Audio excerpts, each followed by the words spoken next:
Hello, everyone, and welcome to Untamed, Unbroken, our third episode of the Song of Ice and Fire role-playing game.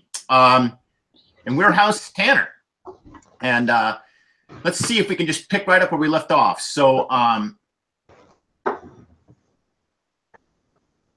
we're going to leave the cliffhanger because one of our players, Jenny Blank, is unable to stick with us due to just life. And her character, naturally, was the one that was the star of the cliffhanger. So for those of you that are GMs in the audience, you know exactly what I'm talking about because that's always the way it works. As soon as the GM plans an episode focused on a particular character, that will always be the player who doesn't show up next game. That's why my secret success is not planning. Yeah. So I probably should do that. But in any case, so when we last saw our heroic band of adventurers, House Tanner, you guys arrived at the Inn of the Crossroads after you spotted some travelers who had been killed by bandits. And there was a brief conversation with one of the travelers who it turns out was not quite dead yet, a squire.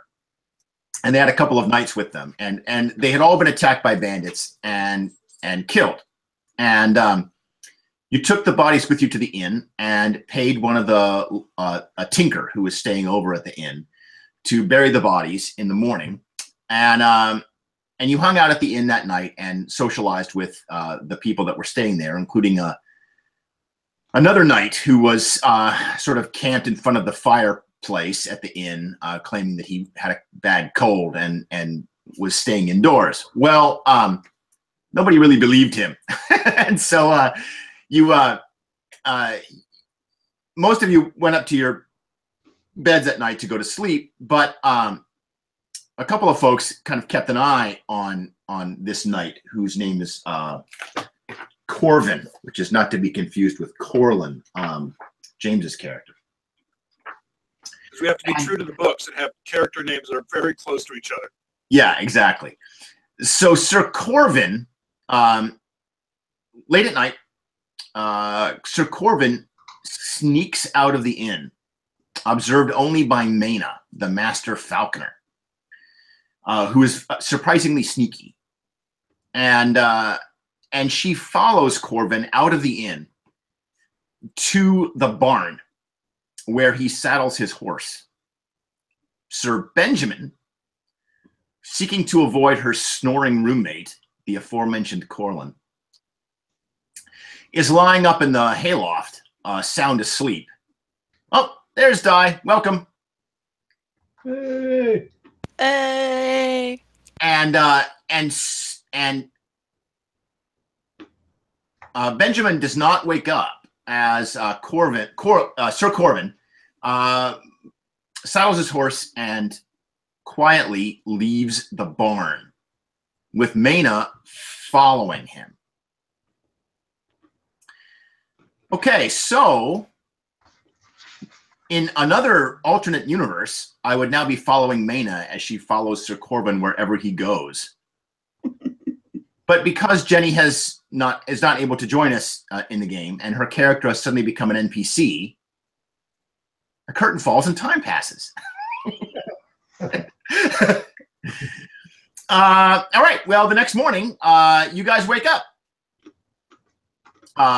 Benjamin, you wake up in the hayloft. Corlin, you wake up in your room. You had a late night visitor who ran off. Yeah, somebody came and knocked at my door. Well, you figured that was Brenna. You figured it out that it was Brenna, and you saw the way that she was making big moon eyes at Sir Benjamin. So she may have been thinking to spend some time with the handsome knight before he rides off to tournament with her favor. But didn't my snoring run him out of the room? No, it wasn't the snoring. It was when you shouted through the door, "Who is that? What do you want?" Oh, no, I thought Benjamin got run out of the room. Yeah. Me and Benjamin sharing a room? You and Benjamin fled the room because of the snoring. Yes, that's right. But then you scared off Brenna when you shouted through the door after she knocked.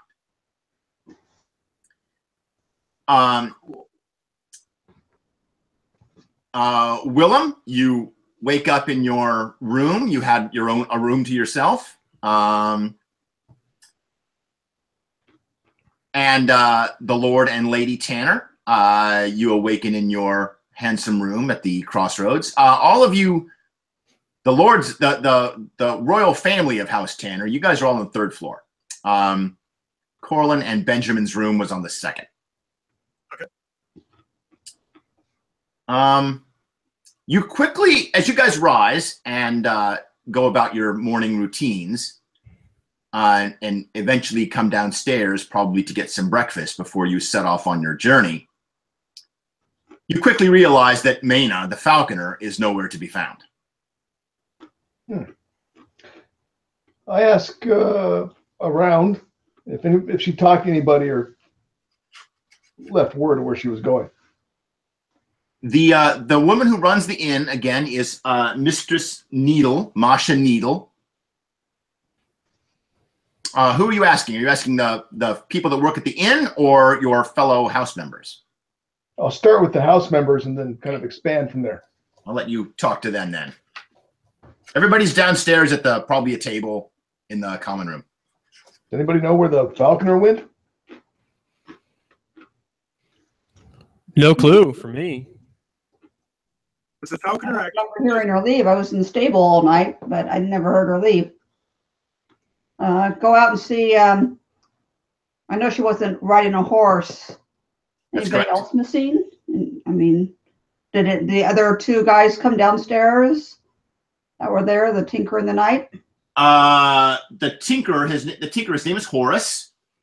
Oh no, I didn't see your Falconer, and I would have noticed her if you know what I'm saying. I do. Where's I look around. Where's Sir Corbin? That's a good question. He might be here actually.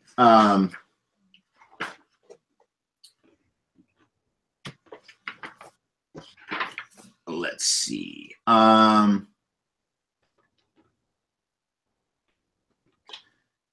Oh, I don't know, says Mistress Needle. I hope he pays his bill. That lout owes me 6 silver pennies. Yes. He's probably up in his room asleep. Yeah, you could be No, right. he's down with a terrible cold, you know. That's right. He was the one who was in front of the fire last Yeah. night. My lord, Jenna will suggest want me maybe to- asking the. Oh, sorry. Go ahead, Doc. sorry, I was asking Lord Ricard, would you like me to look around and see if I can see any traces of if the Falconer might have already hit the road?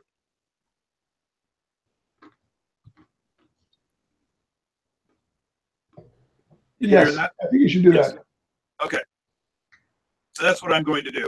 I'm going to skip breakfast and head outside and kind of just pace the perimeter, see if I can see either the Falconer's horse or some Yep. sign of her heading in a certain direction or something like that. All right. Corlin heads out to see if he can find any traces. Lady Tanner, you had something? Just suggesting maybe asking the stable boy. Stephen. His name is Davin. Devin.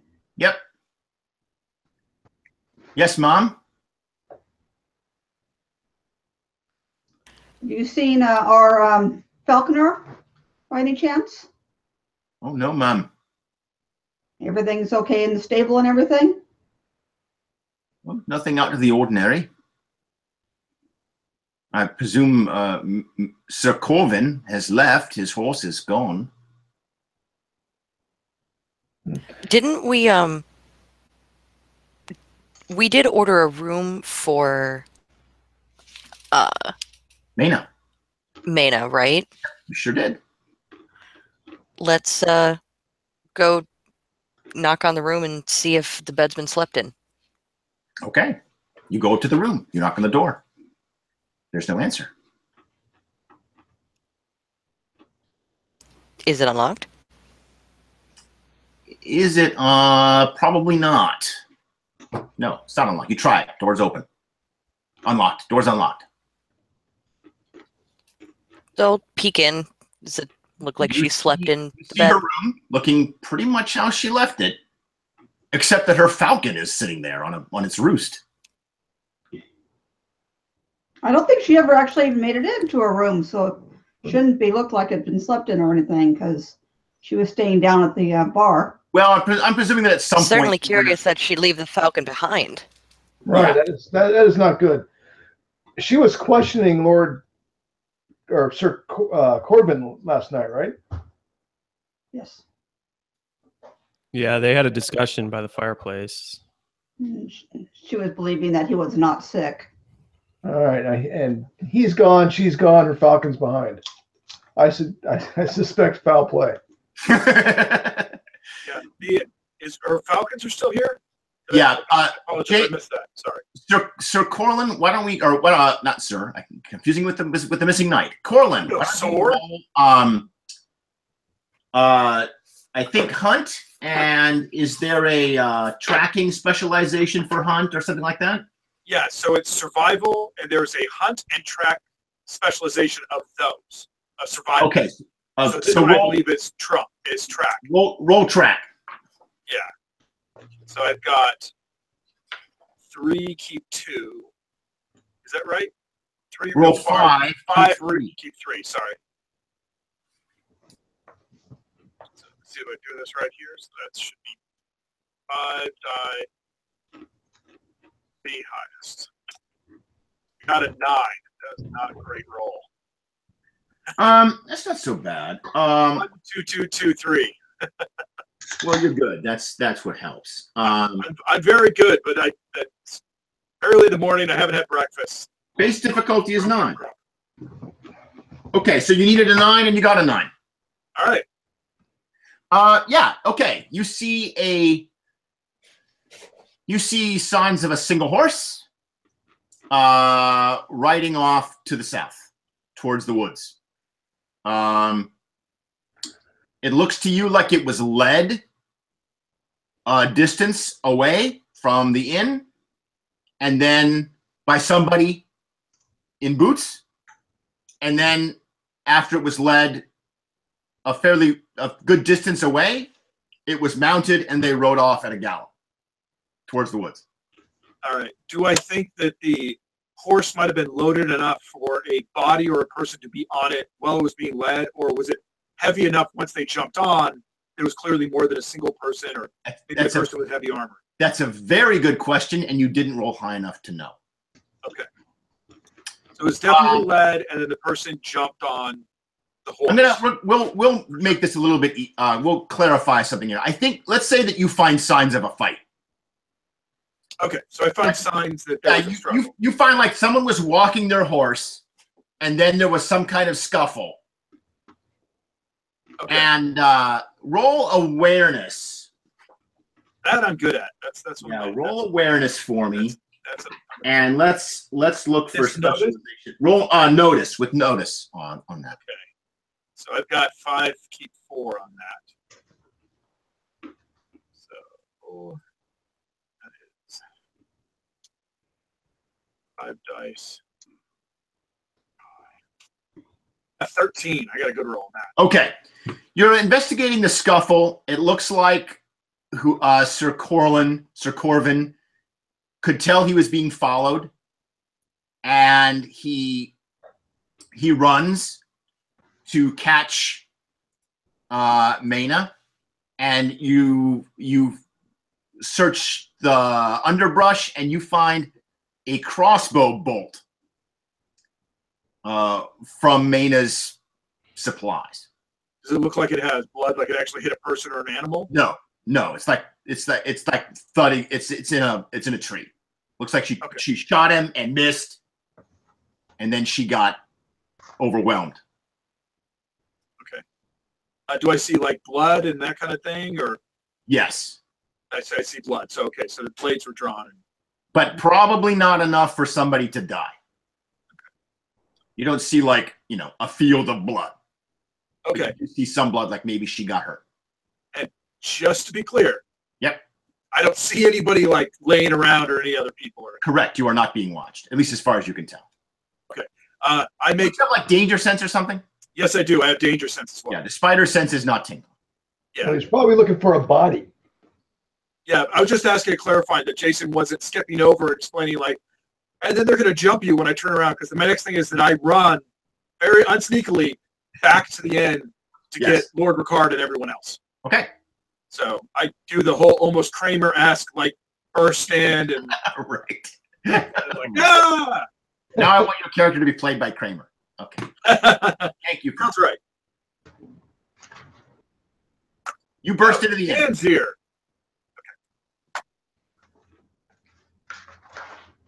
Did you say something? I did, but I got cut off, and that was probably for the best. Continue. You burst into the inn. What's up? Oh, it looks like the Falconer and the Knight got into a scuffle in the woods, and I believe that the Knight prevailed and took off, possibly with the Falconer. Maehna. Maehna. They headed north, South. south. Yes, yeah. The northern south. The other south. Yes, It's early. That's right. It's early. The other left. I know, he'll do better. yeah. So they've gone to the south. If we want to have any hope of catching them, we probably need to set out immediately. All right. Did you search for a body? No, it looks like they scuffled and then a lone horse rode off. So either they were together or one was subdued. Right. So he must have taken her then. Yes, that is what I believe, my lord. Let's go. Back up. Right out. What are we going to do about the Falcon? We're going to bring it. Does anyone here know how to... Oh, crap, that's going to be me, isn't it? Animal. I have no idea how to operate a falcon. Yeah, that's in character, by the way. Anybody with animal handle can handle the falcon. I do not have the subspecialty, but I do have 3 in survival, so even without it... Oh, Animal handling is not a specialty. It's an ability. Oh, Right, I do not have that. I have it at 4. So do I. So Yeah. Yeah, the knights know how to use falcons. Oh, I have a 3 in that as well. I just don't have any I have a specialties. falcon. You both have 4s, right? Because you're a horseman as well. Yeah. Yep. Have it right on your saddle. Well, I don't know. Will a falcon? Garrett doesn't know. Will a falcon look for somebody? It Will it go towards her owner? The falcon is trained to hunt, and falcons are notoriously difficult to hunt with because they want to fly away, and so they have to kind of bond with their owners, and it can be there's a lot of risk in using them to hunt and getting them to come back to you, which sometimes can be quite a process. Right. I just wonder if it'll look for her owner. You don't think that you could get the falcon to do that. Okay. All right. So, what we're doing? Oh yeah. So, Corlin can lead, and we'll follow. Yes. He'll follow the trail, and we'll follow him. Yeah. Does that sound good to everybody? Yeah, I'm gonna have to get my breakfast to go, though. I guess it's kind of an urgent situation, I suppose. You'll get nothing and like it.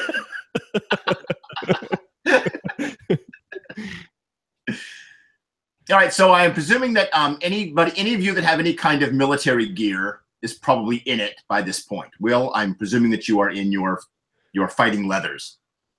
Yes, not it's just hardened leather, but yeah, it'll do. It'll do. We'll get you. Your father can give you a mail shirt if you live. Yeah. If I live, oh God. I am trembling a bit with this notion of action. So while we're talking about death, there were a few things I did wrong last session when I was talking about how combat works, and I want to clarify something, and that is injuries and wounds. Now, injuries and wounds both have the same function. They're designed to prevent damage. So if you're hit with a wound or hit with damage, you're hit with damage, and you can negate some of that damage by taking an injury instead. When this happens, you choose when to do this. It's totally up to you when you take an injury. And when you take injuries, you can take a number of them at the same time equal to your endurance score. So if your endurance is 2, you can take 2 injuries. If you at once, if you have a 3, you can take 3, and so on.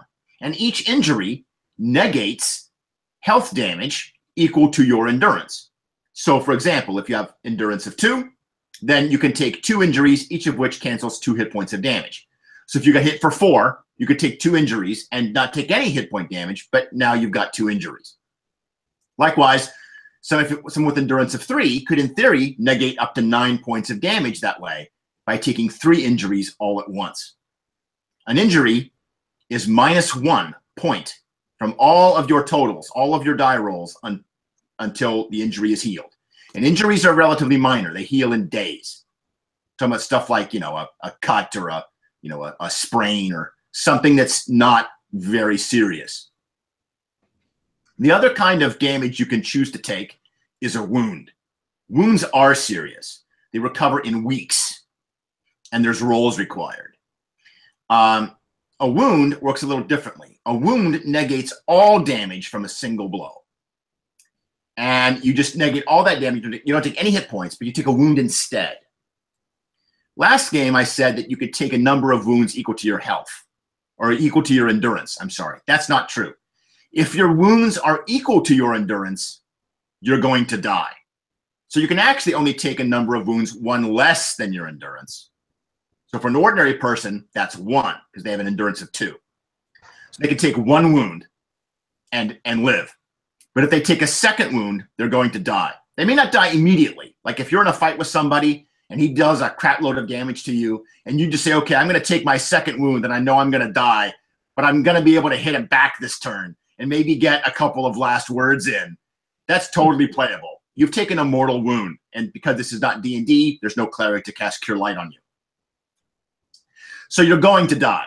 But, this is drama. So when you're going to die we have a little bit of flexible wiggle room on that. Yeah, when Robert dies from the boar in this TV series, it's a great example of this. Yeah, exactly. So if you look at your endurance, that's how many wounds you can take, but that's death. If you have endurance of 3 wounds is death. Endurance of 2 wounds is death. But you always decide if you take wounds or not. Otherwise, you can just take the hit points and go unconscious. You can be defeated. So what's passive endurance? Passive endurance is a number that passive anything is 4 times your score. And sometimes I'll use passive when I need somebody else is rolling against you. So for example, your passive awareness is what you use to spot when somebody else is using stealth. Okay. Right. It's so it's just like a number I need to hit sometimes. Yeah. Huh. Should be on your thing. Okay. You guys move south through the woods. Corlin, you are in the lead. Is everybody else on horseback? Who has a horse? No, I thought just the royal family did. Okay, so yeah, all right. So so Benjamin, you don't have a horse? No, can't afford it. So the 2 of you are on foot, Benjamin and Corlin, and then the Tanners are on horseback. Which means you're moving at a footman's pace, and Sir Corlin is tracking, so you're not moving very quickly. Just to clarify, for the because we were on the way to the tournament, is that south from where we are? Could he might be heading that way, or? Right, they are not on the road. You would take the road to get to the tournament, and you are no longer on the road. You're heading towards. Okay. Did she have a horse? Maehna did not have a horse. Okay. She's poor. Okay. So you guys have to you find your. Why don't you, Corlin? Why don't you give me another roll to track?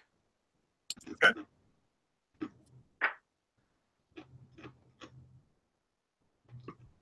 You need a 9. It's your target. Yeah, my Now, before you roll, actually, this is a good time. Let's discuss destiny points. Destiny points have to be spent usually before you roll, so they're not a reroll.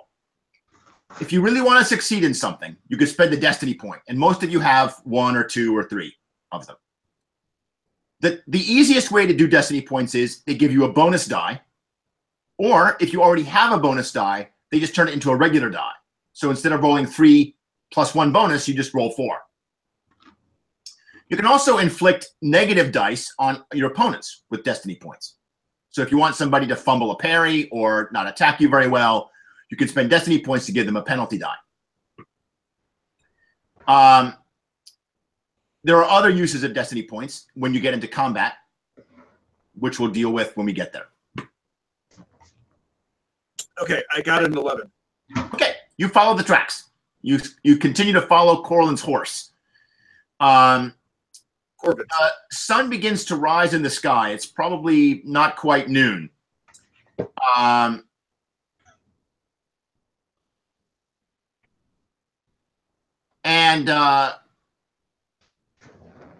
Corlin, you think you're getting, well, actually make a roll awareness for me. Is it a notice? Yes, that's correct. Notice. 13. What'd you get? 13. Okay.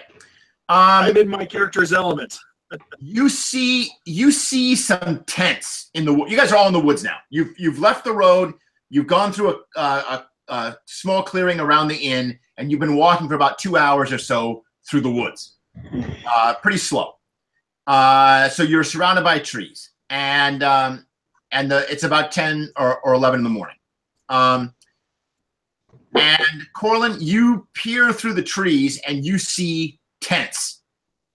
Like maybe half a dozen tents, relatively small, like 1-person, 2-person tents, pitched in a clearing about 50 yards away. Okay, well, as soon as I start to see the tents, I'm going to start moving stealthily. Okay. And try to basically signal everybody else to basically stop moving. Okay. Even if that means I have to go back to them or whatever. I'm not exactly. Everybody's sure basically just following you, so you can gesture to them to stop, and then try to sneak ahead. Yeah, so I gesture them to stop and basically kind of gesture you guys like, stay here, and then I kind of crouch low and start moving there as carefully as I possibly can forward to try to get close enough that I can see what's going on without being seen. Stealth. Do not have any specialties in this, so it is just a straight 3 dice.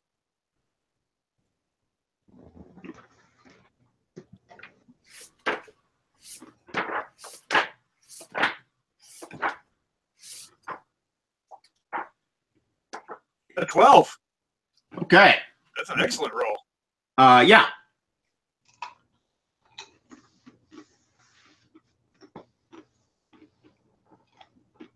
All right. You creep up within listening distance of the camp. Let me give you a map.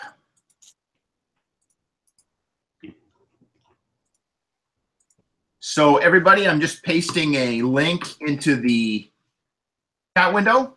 And if you click on it, you should get a JPEG of the bandit camp. And you can overhear, there's 4 people there. Most of them are sitting around talking, except for one guy whom you do not recognize, with his back to you, saying, we waited for hours and nothing. They must be on to you. Corvin's like, and then you realize that Corvin is sitting there in the camp on like a log, and he says to the guy who's speaking, well, what was I supposed to do? She followed me.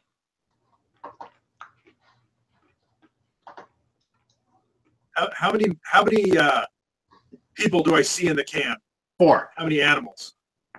There's a corral with horses. There's 4 horses in the corral, in the stable. Do I see any signs of the falconer of the woman? Was it Norin? Maehna. Maehna. So close. You do not see signs of Maehna. But she could theoretically be in one of the tents. There are many places you cannot see because you're pretty far away still. You didn't want to get noticed. Yeah. You're close enough to overhear them talking, but not close enough to get spotted. Yeah. I'm in no giant hurry. Right. So, if this takes 15 or 20 minutes, I have no problems with that if nothing happens. It looks to you like they just got back. Like there's a couple of other men that are walking around, and they're putting the horses back in the stable and taking their saddles off. It looks like they were out doing something and they just got back. Okay. And it's still pretty early in the morning, right? It's like mid. It's about 10 or 11 in the morning. Okay, so it's a little bit later. Yeah. You were traveling through the woods for a couple of hours. Okay. All right. Well, I'll make it back, and if I feel the need, I will even gesture for us to move farther away from the camp, so that we can actually have a quiet conversation.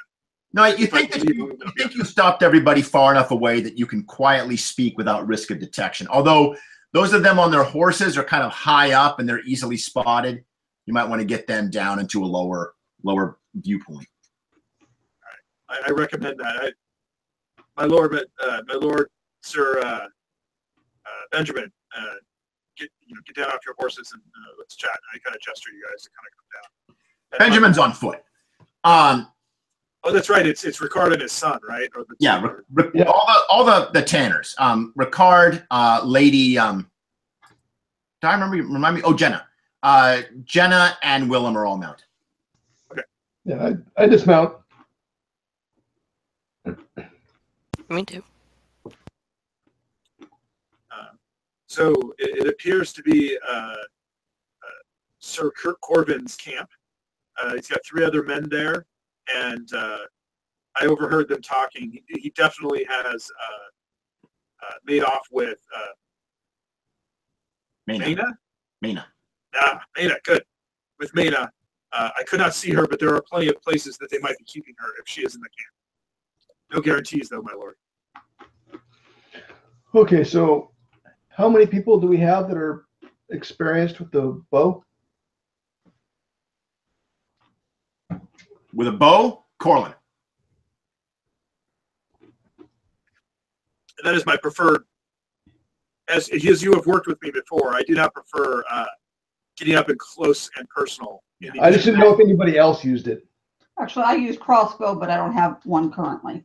So, how many people did you see? 4. Could this be the bandits that attacked the knights? They would be a big enough group, sir. Since the squire said there were 4 who attacked them. Yes. I don't suppose they can be reasoned with if they've already started kidnapping. Yes. Well, it's one thing to kidnap and not be reasonable. It's another, see how reasonable we are with a sword at your throat. Corlin should find a position in the woods where he can shoot. We should approach the camp, find out if they know where she is, demand their surrender. And by we,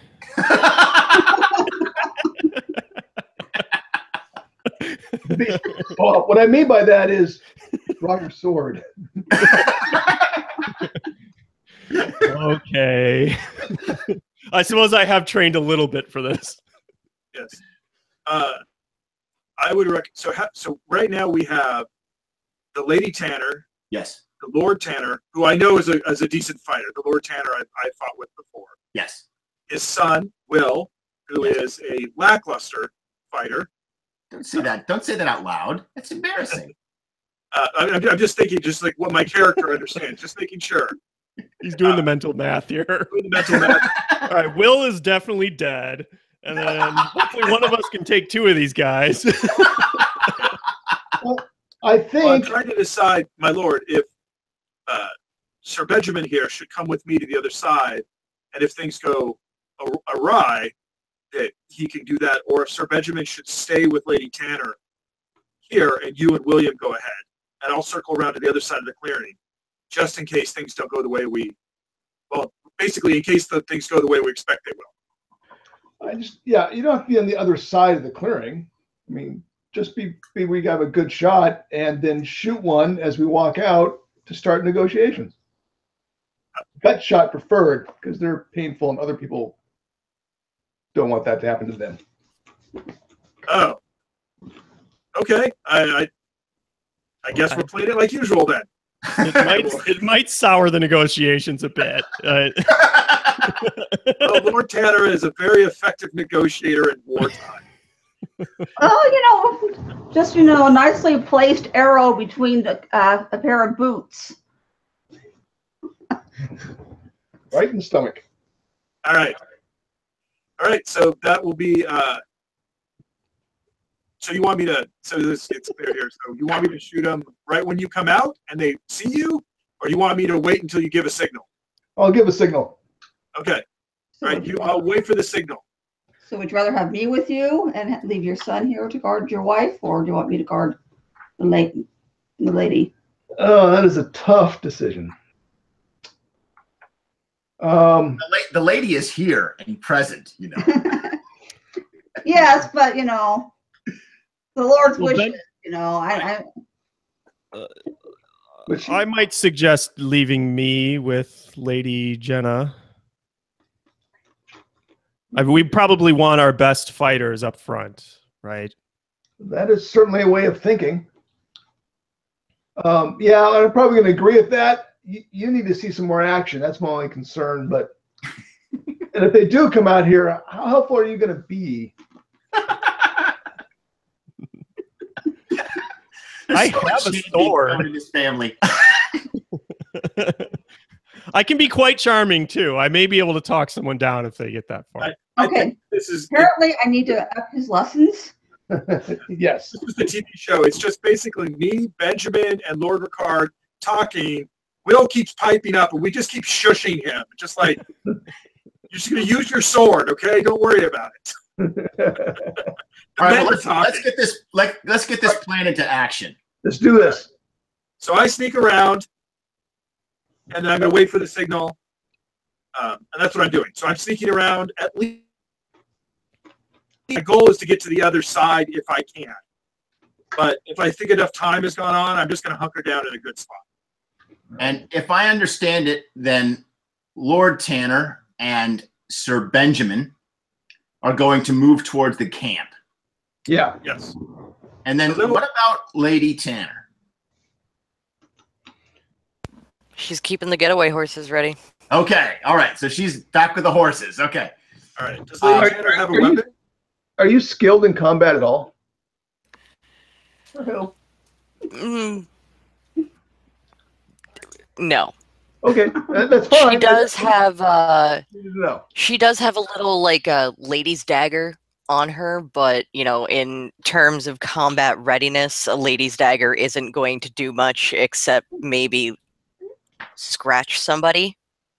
I understand. I just didn't. It's the player didn't know what your skill set was in your character. That's all. Yeah, no, she's freaking defenseless as hell. Okay. She could use a little combat training. Just letting you know that, I mean, for what it's worth, you can always do the assist action where you help another person who's fighting. Yeah, you she give can them throw a rock or help reload or. Yeah, I mean, there's all kinds of you're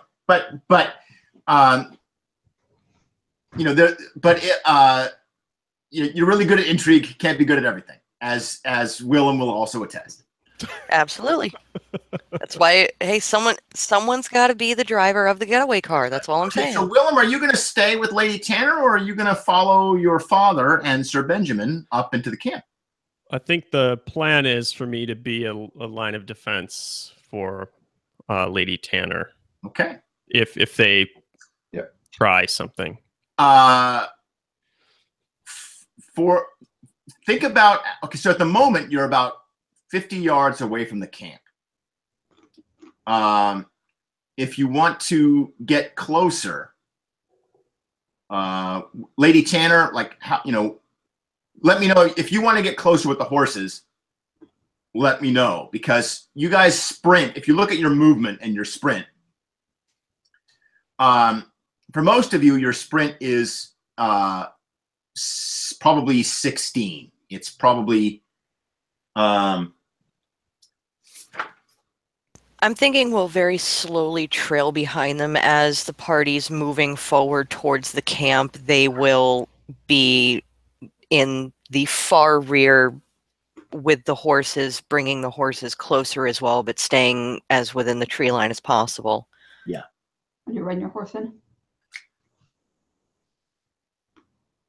Okay. Yes, I'm riding my horse in. Oh, well, that's another story. Sir Benjamin, you're on foot. Right. Yeah. So is your plan, Lord Tanner? Are you riding in? You're going to ride. You ride faster than Benjamin walks. No. We're gonna go at the same pace. But Okay. he's going to be on horse. All right. Okay. I'm not Very gonna go good. screaming into the camp. Would Benjamin want to borrow Will's horse? Thank you for the offer, my lady, but I would rather have you guys on horse if you need to take off. I will be Understood holding on. and respected. All right. So Lord Tanner mounts his horse, and with Benjamin by his side, you begin moving straightforward fashion towards the camp. Meanwhile, Corlin has found a hiding place. Corlin, about how far? Like 30 or 40 yards from the camp? 50? I'm going to try to get as close to the camp as I reasonably. You're going to have to you're going to have to tell me how far you want to get. How close you want to get. I mean, if I could be amongst the tents, I would. You're safe at 50. If you want to roll stealth, you can get as close as you want. I'll roll stealth. Roll it.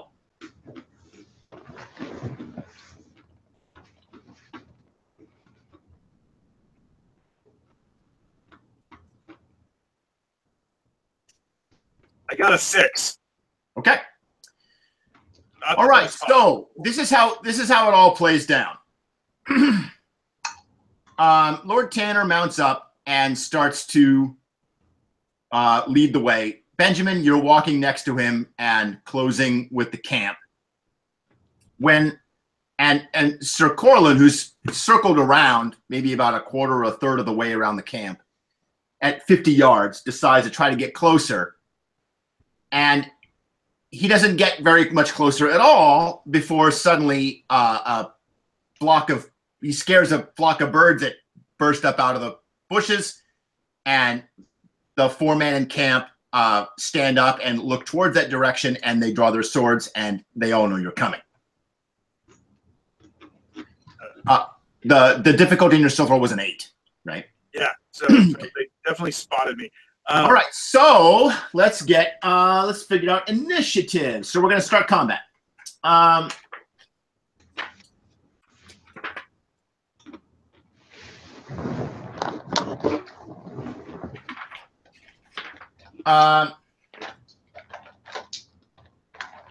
If you look on the map that I sent up, you can see there's a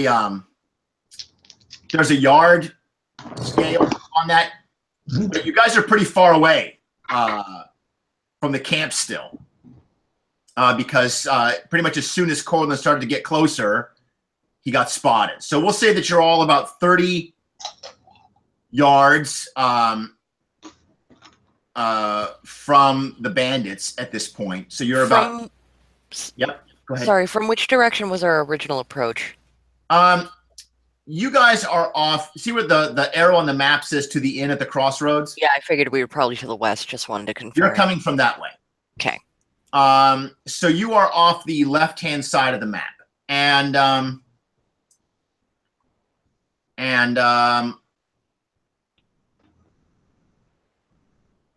you're about another 15 yards off the map at this point when they all see you coming.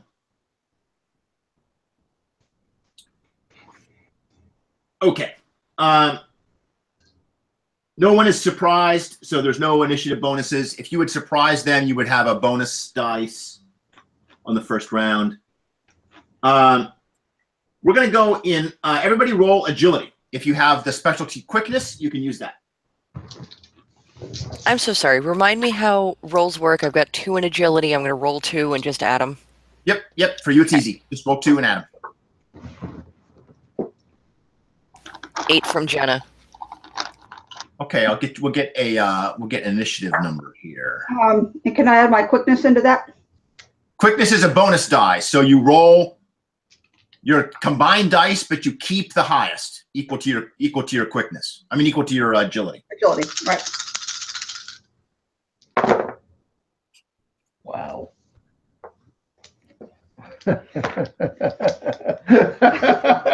And I'm showing a -2 on mine for armor penalty. Does that sound right? Probably. Told you I was quick. If we look at combat, or maybe equipment, we have to figure out what armor penalty subtracts from. Yeah, my character sheet right under agility, it's 3D -2. Yep. And again, just please, everyone be patient with me here while we check this out. Okay, here we go. Armor penalty. Many forms of armor impose a penalty that you apply to results of all agility tests, including passive agility tests, and to your combat defense. So, Deb, it sounds like you got a really high number, but then subtract your armor penalty, which I think should be written down. A 3. Yep, subtract that from your total. Okay. Okay. All right, so let me pull out a little, let me get a table going here and we'll figure out everyone's order. So it sounds like, Deb, you got a good high number. What'd you get? 18. 18, my goodness. Told you I was Wow. quick. All right, so that's Benjamin. Who else got high? 17, 16, 15, 14, 13, 12, 11. 11. Corlin. Corlin. Yeah. With my 5 dice reroll ones, I still rolled way under there, Benjamin. Anybody else? 10s? 9? Di, you got an 8, you said? Yeah, Jenna's at 8. Jenna? Same with me. Okay, well, that makes this convenient because the two of you are together. 4.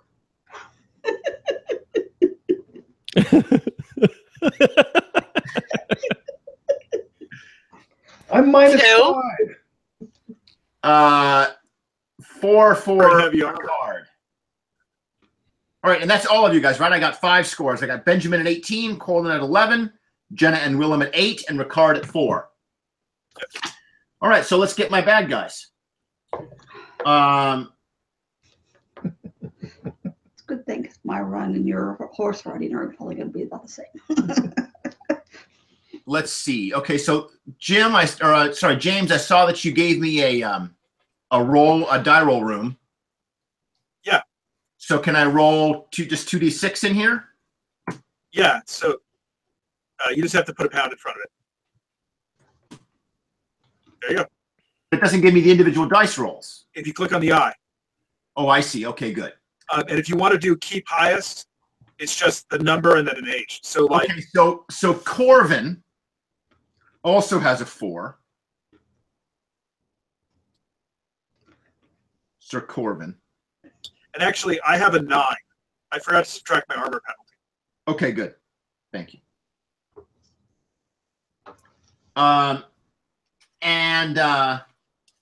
And then we have there's another in addition to Corbin. Corbin is wearing armor.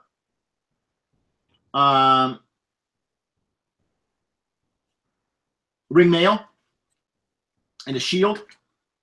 And there's another man there who is in mail with a shield. He was the guy that was doing the talking, Corlin, when you were eavesdropping on them. Okay.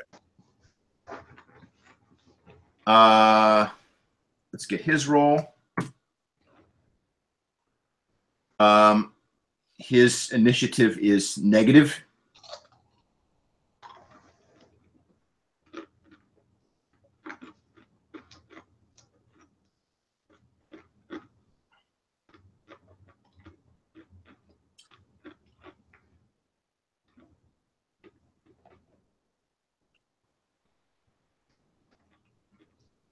And then there's two other men who are just wearing leather. Oh, no, I'm sorry. They have mail. I take that back. They have mail, but no shields. And they grab bows.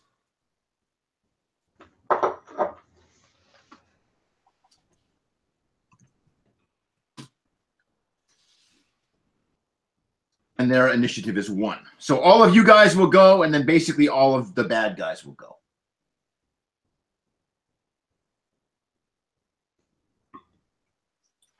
Okay.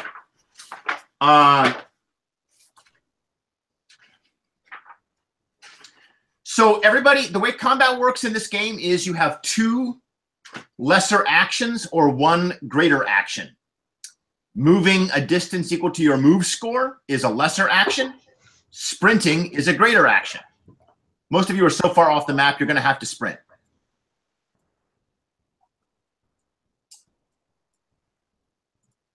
All right, so let's start at the top. Benjamin, you're about 50 squares off the map to the left. Yeah, so I guess I'll do a sprint. How far is that? 9. Okay, so you're still about 6 squares off the map. And I'm trying to announce in a loud voice, Sir Lord Tanner, Okay. family, we are looking for our friend. Have you guys seen her? Trying to maybe. Do you have your weapons out? I do not. You do not. Okay, now No. drawing your. I just want to note that drawing weapons and stuff like that are actions in this game. So Okay. be prepared to spend lesser actions to, ready a weapon or ready your shield and stuff. Well, yeah, I'm hoping to. Yeah, So my you're just running. You're running towards the camp. Yeah. But you're shouting out, have you seen our friends? Yeah, hoping to maybe catch them. Oh, okay, they're only looking for somebody. Maybe we shouldn't be attacking them. Okay. I'm going to put the order in the chat window just so I can close my. Let's get this straight.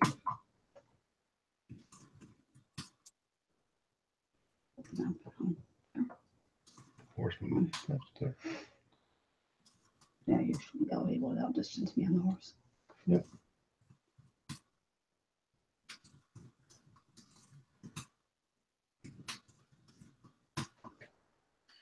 All right, Roland, you're about 15 squares off the map to the north. Okay. To the top, off the top of the map. That still puts me within 100 yards, right? Oh yeah. Oh yeah. Yeah, because my longbow, that's my range. Yep. So I assume since I was sneaking, I do not have my longbow ready to go. Kind of got spotted before I was all set. Well, you have your longbow in your hand. I presume that you were moving through the woods with your bow in your hand. Yes. So the question is, do I need to take a lesser action to ready the bow and then shoot it once? Or if I can go ahead and do my special greater action to shoot twice? I think you can. I think shooting a bow is a lesser action just to do a single attack. Right. Let's check. Normally you let's check the stats for the weapon real fast. So longbow has long range, piercing, two-handed, and unwieldy. Two-handed, yeah. So it's just like a regular lesser action. So you would normally be able to shoot your bow as a lesser action. And you want to use your double shot? Yes. Yep. You can do that.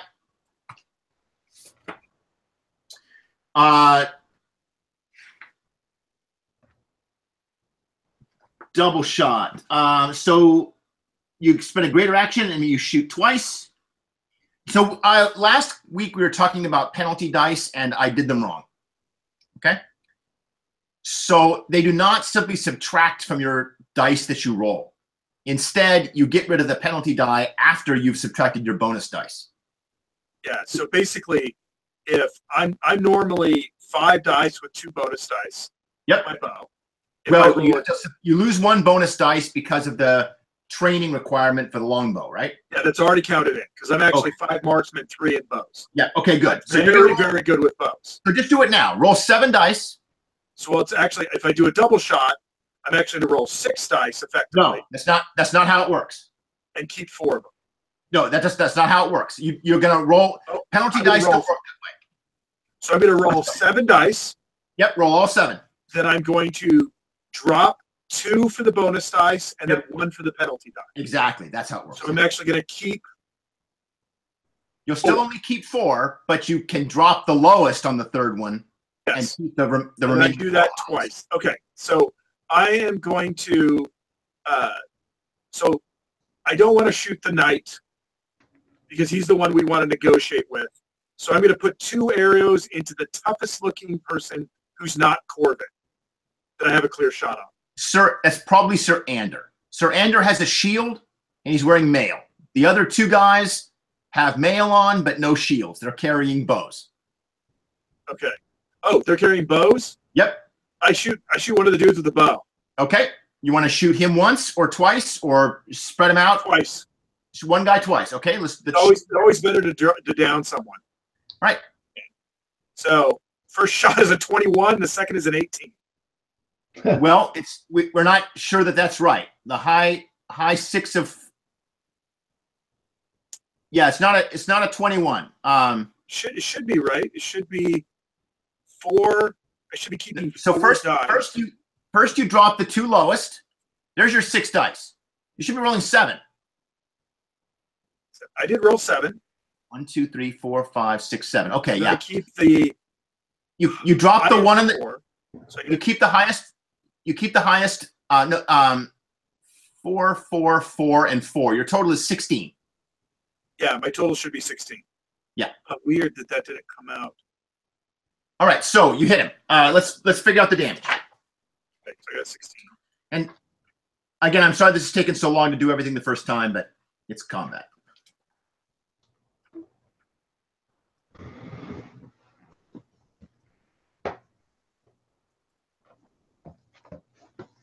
All right, so his armor rating, what do you need to hit him? His combat defense is 4, and you got a 16. So you hit him on 4 and 9 and 14. So you do triple damage, which is what? My damage is 6. 18. Is that your base damage is 6? Yes, my base damage is 6 with piercing 1, so I ignore 1 point of armor. So he explodes, right? Headshot.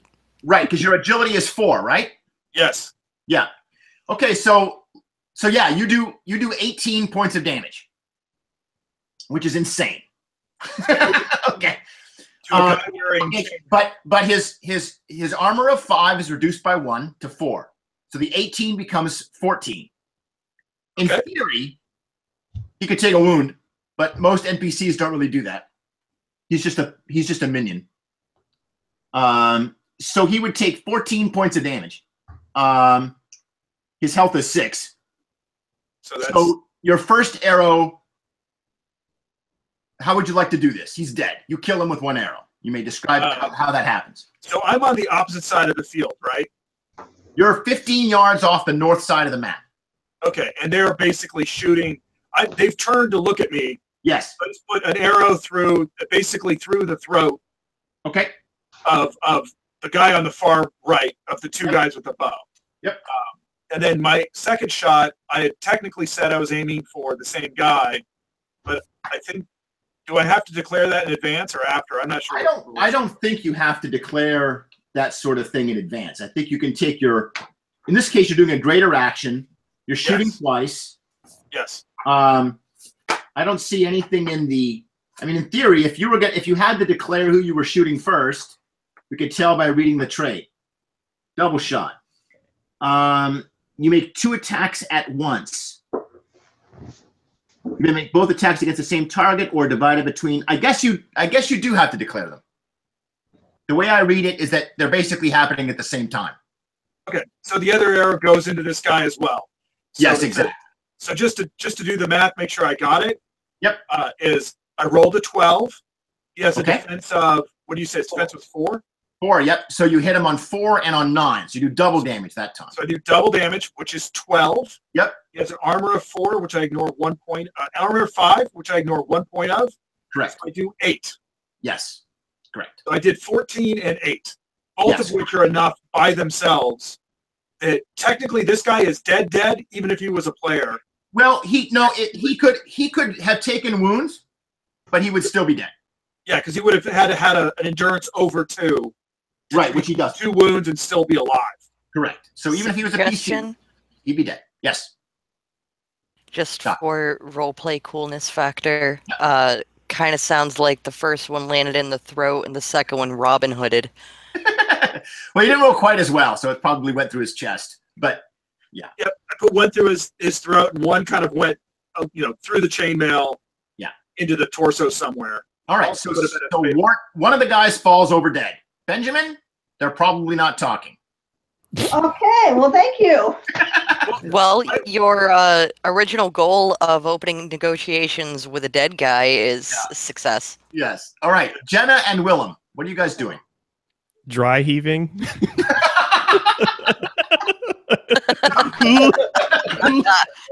And just to be clear, my character is not normally super bloodthirsty. It's just these are bandits that we know have killed people. It's a violent world. This is not. Yeah, this is. I feel very morally and ethically clear. And also, my lord said, "Don't wait for him to talk. Kill one at the beginning." You're probably so far back you probably don't see it. You probably maybe hear a scream, but that's probably about it. We think he tripped. Everyone that sees all of the bandits see Wart, one of their guys, get filled with 2 arrows, one of which went through his throat. So he's clearly dead, and they're shouting an alarm. All right, so Jenna. Well, Jenna's going to suggest that they mount up. Okay. Do you want to mount up? Do you want to use your action to get on your horse? Jenna will, and she'll suggest that Willem does the same. Willem, what kind of horse are you riding? It was a courser, if I recall correctly, Jenna gifted us. I believe so. Yeah. Yes. So Jenna, yes. Your horse is not trained for combat. It's a very gentle rider, and it responds well to your commands, but it is not combat trained. Willem, yours is. Yes, and it has leather barding as well, if that matters with armor. It probably slows it down a little bit, but it will protect it some. So yeah. Yeah. Oh, I accidentally didn't get Ricard the. I thought the Destrier was one of the combat horses. Destrier is a combat horse. Yes, the Destrier is. Yes, that's what Ricard has. Yeah, that's a better one. Yeah. Willem has the courser. Yep. And then Jenna has the palfrey that probably doesn't. The courser isn't combat ready either? The courser is combat ready. Yes. The only horse that is not in this case is yours. The palfrey. Yes. Yeah. Okay. The courser is a fast hunting horse. It's a commonly used night horse. It's a good solid horse choice. Most knights are satisfied with the courser. The Destrier that Lord Tanner is riding is the biggest, strongest kind of warhorse. It's a little bit slower, but it's really powerful and rare and expensive. They don't come any bigger than a Destrier. So, Ricard, your turn. All right, so I can't find how far a horse moves. Good, right. That's the first thing. Yeah. And then I'm trying to figure out what Mounting the is impacts a of the full trample action. is. Jason? I'm sorry. Say that again, Di. Oh, no. Let him finish. Okay, Garrett, go ahead. And then I'm trying to figure out what the effects of doing a trample is. Yes. Okay. So the trample allows you to. Yeah.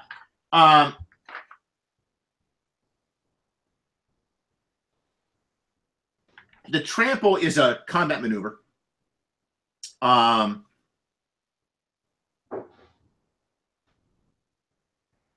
But your horse. Let me see if we have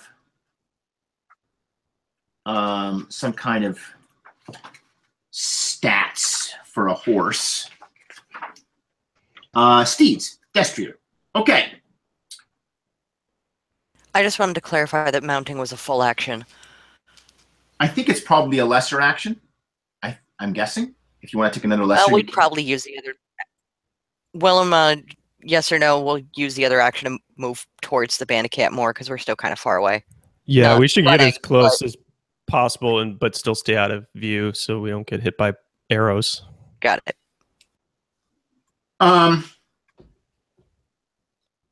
The destrier's sprint speed. The destrier has a move.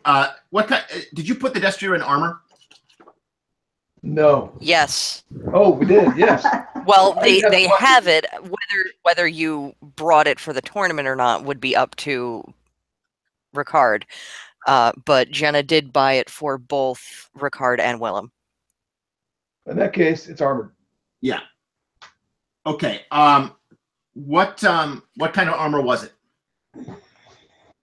Oh crap! Sorry. Did I note it on here? I did not. Let me pull up that email to you. Mine had leather barding. I don't know if you got the same for both. No. Then Ricard's would be the next highest, so probably male. Of course. I always get the cheaper. Yes, ring.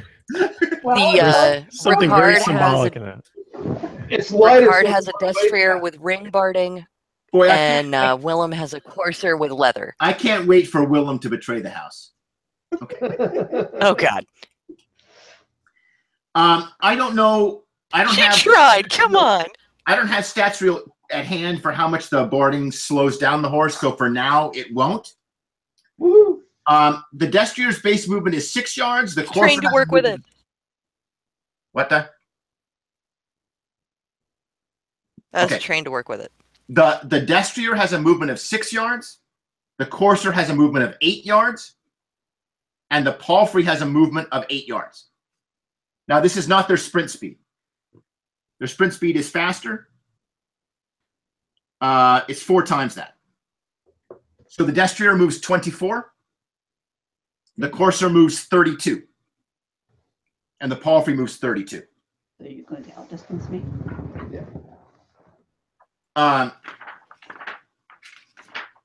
So you should be able to reach the camp. So for actions, You're 15 out. Your horse can move 6, Garrett, and you can still attack with your sword or with your axe. But you want to do a trample I'm guessing that's because you are complicated like that. Well, we're so far out that, I- he wants to get into the camp. Yeah. I can back that up and do something else if it's going to. No, that's right. Okay, so when mounted, you can trample over your enemies by moving in a straight. I'm on page 174. So resolve is a normal attack, but you use your animal handling instead of fighting.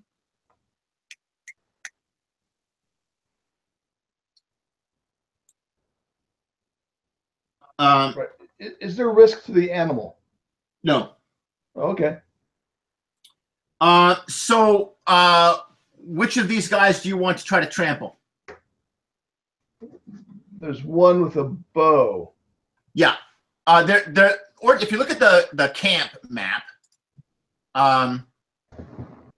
they were all the 2 guys that are knights, Sir Corvin and Sir Ander, are basically near the fire. So they're near 3 on your map. the two guys with bows were near the horse corral, so they were near 4. They were not down there near the corral. Now, the way a trample works is you have to go in a straight line, and if there's more than one person in the line, you can keep trampling. But these guys are spread enough apart that you're not going to be able to do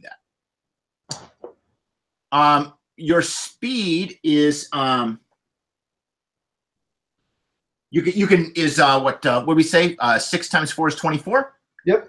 You can move 24 squares, and you're currently off the map by 15. So so that means you can only go 9 squares onto the map. So you actually can't reach them. You can run onto the map, but you are not close enough to trample anyone. Okay.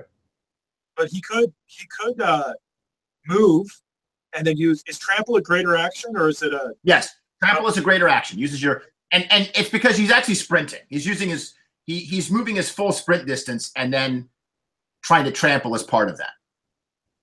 You see that that first. I wish I could mark up on this, but I can't.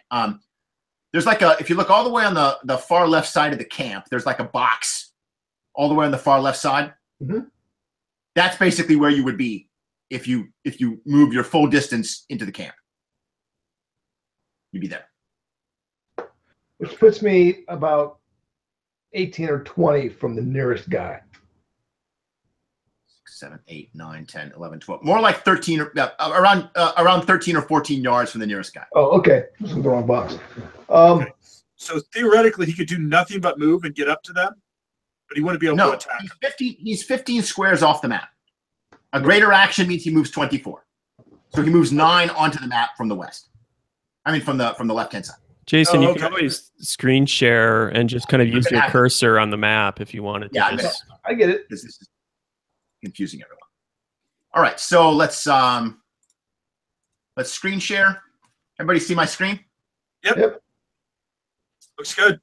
All right, so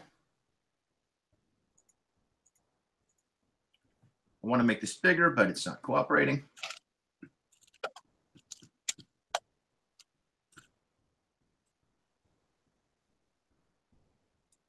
Okay, so can you see my cursor? The center of the map? No. Nope. Nope. Wrap. Yeah, I might remove the cursor. Well,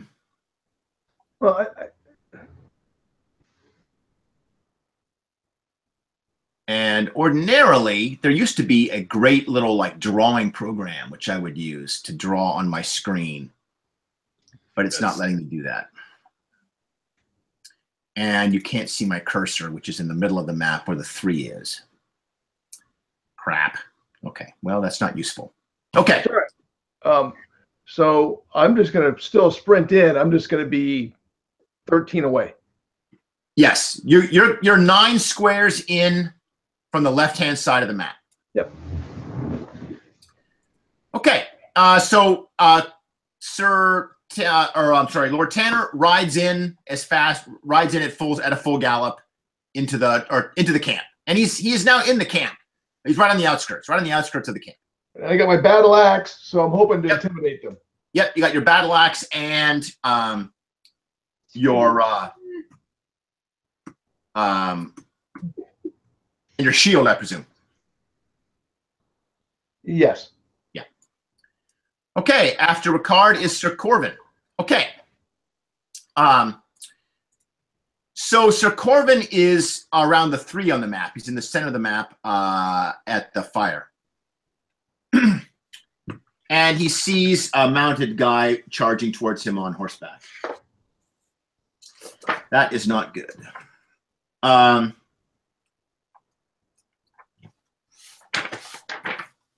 Well, he can't close with you. You're too far away. He could sprint and try to reach you.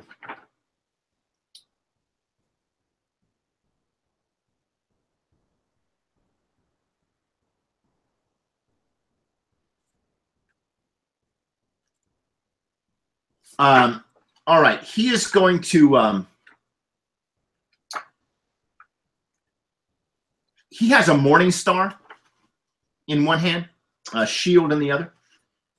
All of the actions you guys can take are on pages 162 to 165, approximately.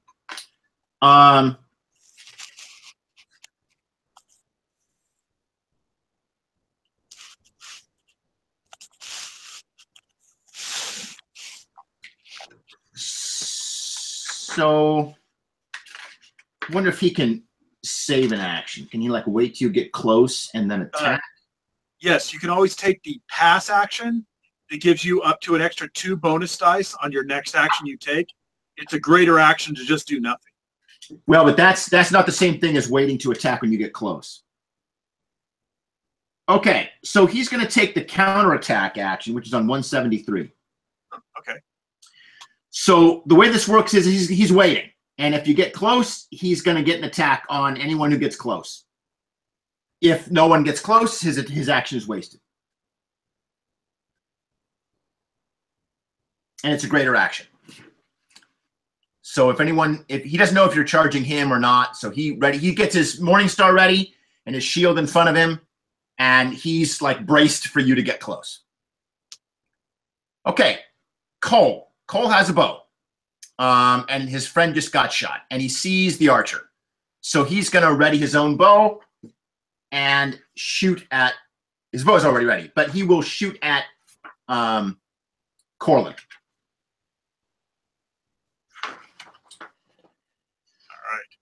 So this will be interesting. With a lesser action, yeah. So let's see if now how that longbow plays out when you are on the receiving end, sir. Yeah. All right. I expect I'm effectively kneeling in some underbrush at this point. Basically, once I knew they saw me, I popped up. I shot off my arrows. Right. Yeah, but you're not behind cover because you used your greater action to do a double shot. Yeah. Right. It's not like you shot and then had a lesser action to take cover. Okay. Which is what he's doing. He's going to shoot with his less. Unless was double shot a lesser action or a greater? No, it's a greater action. Okay. Yeah, I get to get 2 really good shots off, but that's all I'm doing. Yeah. Just firing as fast as I can. Let's see how he can do here. He's going to roll 4 dice.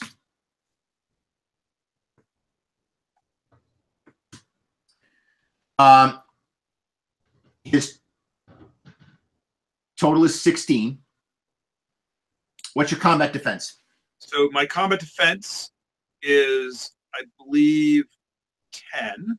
So it's just to make sure it's right. It's agility, athletics, awareness, plus my armor defense. No. Sorry, agility, athletics, awareness, minus my armor penalty. Yep. Okay, so 12 minus 2, 10. Yes, 10. Okay, so he got a 16. He rolled pretty well. Yeah, so he got 5 over. So he got 5 over. So he's going to hit you for 12. Yep. Okay. Now, what's your armor? 3. So he's going to hit you for 9. Okay. And how much health do you have? I have 6. Okay, so you have 3 options. Your first option is take 9 health and be defeated. Yep. Your second option is to take injuries instead. What's your endurance? 2. You can take 2 injuries, which would absorb 4 of that health, and you would still take 5, and you would not be defeated. You'd have 1 health remaining, 2 injuries, and you would not be defeated. You'd have -2 on all of your rolls from this point forward. Or that's what I'm going to do. That's definitely the best thing to do. Or you could take a wound, ignore all the damage, and you're -1 dice. Yeah, I think in this case I'll take the 2 injuries. Okay. So basically, I got an arrow sticking out of one of my arms. Yeah. It's not lethal, but it definitely, until I can get something to it, it's going to really. Let's not put it in your arm because that'd be a pretty serious archery penalty. But let's say that you take it to like the thigh or the calf. All right. Let's put it through the back of your calf. Okay. So I got an arrow in the calf. It's like, holy crap, that fucking hurts. Yes. And you're -2 on everything. You have taken 5 of your 6 health. You take 1 more health, you're defeated. Yep. For his other lesser action, he moves to take cover behind one of the tents. So Corlin, you no longer have line of sight to him. Okay. But Benjamin and Lord Tanner, you can both see him. He doesn't have cover from you. Okay? Okay. All right. Well, there you go. See, combat is deadly in this game. All right. No arrow to the knee. You got to say that for a wound. Yeah. All right. And that leaves Sir Ander. Ander is in the middle of the camp, again seeing Lord Tanner bearing down on him.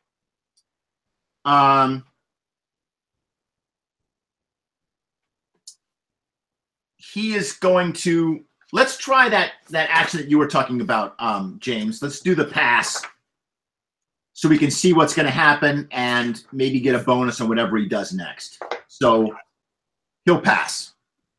Okay. Which you said gives him 2 bonus dice on whatever he does next round? Yeah, it basically gives you 2 bonus die on your next action. Yeah. But there's no interrupting. I did look.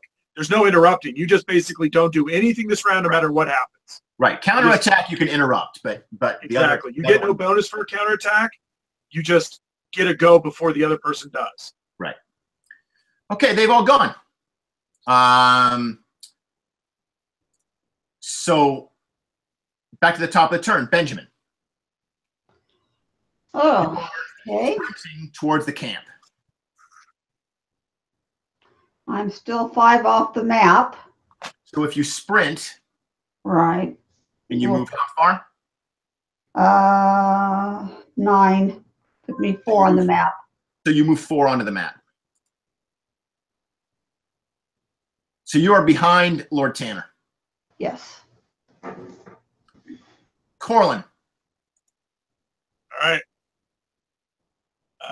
So I don't have a line of fire on the guy who shot me. That is correct. And then we've got, so I downed the one guy. The other guy with the bow shot me in the friggin' leg. Yep. And then the other 2 have basically, they're standing there drawing their weapons. And I see Lord Bricard is riding him down with this horse, but hasn't gotten to him. Correct. Okay. So I am going to just take a single shot. Yep. And then basically try to drop to the ground and get behind some cover. Yeah, you can just do this. Just get flat. Time. That's fine. So with your lesser action, who do you want to shoot? I am going to shoot Renard. You mean Sir Ander? Ander, yes, Ander. I'm going to shoot Sir Ander. Okay. Roll it. Is my goal. Yep, roll it. So this is going to end up being, I think I fixed the die rolling thing. I realized what I was doing wrong there. Okay. So it's going to be 7 dice, keep 5, minus 2 for my 2 wounds. Correct. Okay. I got a 21. Okay, I'm gonna. Yep, that looks right. I'm gonna look at it. All right, so. Right, you got the 6, the 4, and the 4, and the 3. Yep. So 23 minus 2 for your 2. Yeah, okay, good. All right, we got it figured out. All right, so you do 21. You're probably going to kill him. All right, so his defense with his shield is 8. So you hit him on 8, 13, and 18. So you did another 18 points of damage. Yes. So 18 is His armor minus his 1. armor is 5. So minus 1 is 4, so I do 14 damage. All right, well, he's a tough guy, so let's make him take a wound. Okay. So Sir Ander takes a wound. So I put an arrow in his shoulder. Yeah, exactly. Good. All right. So he takes an arrow in his shoulder, but he's still up. All right. He's but a wound means minus 1 die on everything. Yep. And then with my other lesser action, I basically, like as best I can, I kind of drop to the ground and roll. I'm basically kind of pulling prone, getting the lowest. Easily take cover behind a tree and you're out of sight. Yeah. Okay. Done.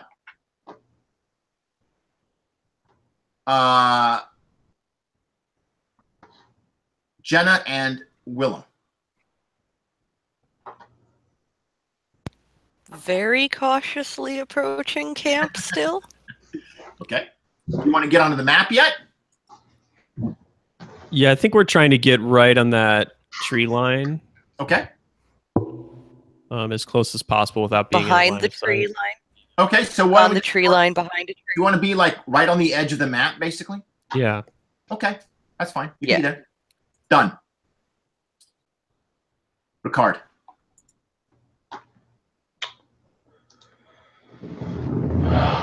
You can, there is a charge maneuver, which allows you to move twice your animal's speed and make an attack, which is the range that you need to attack either of the two knights. Or you can do something else. And it does give you bonus damage.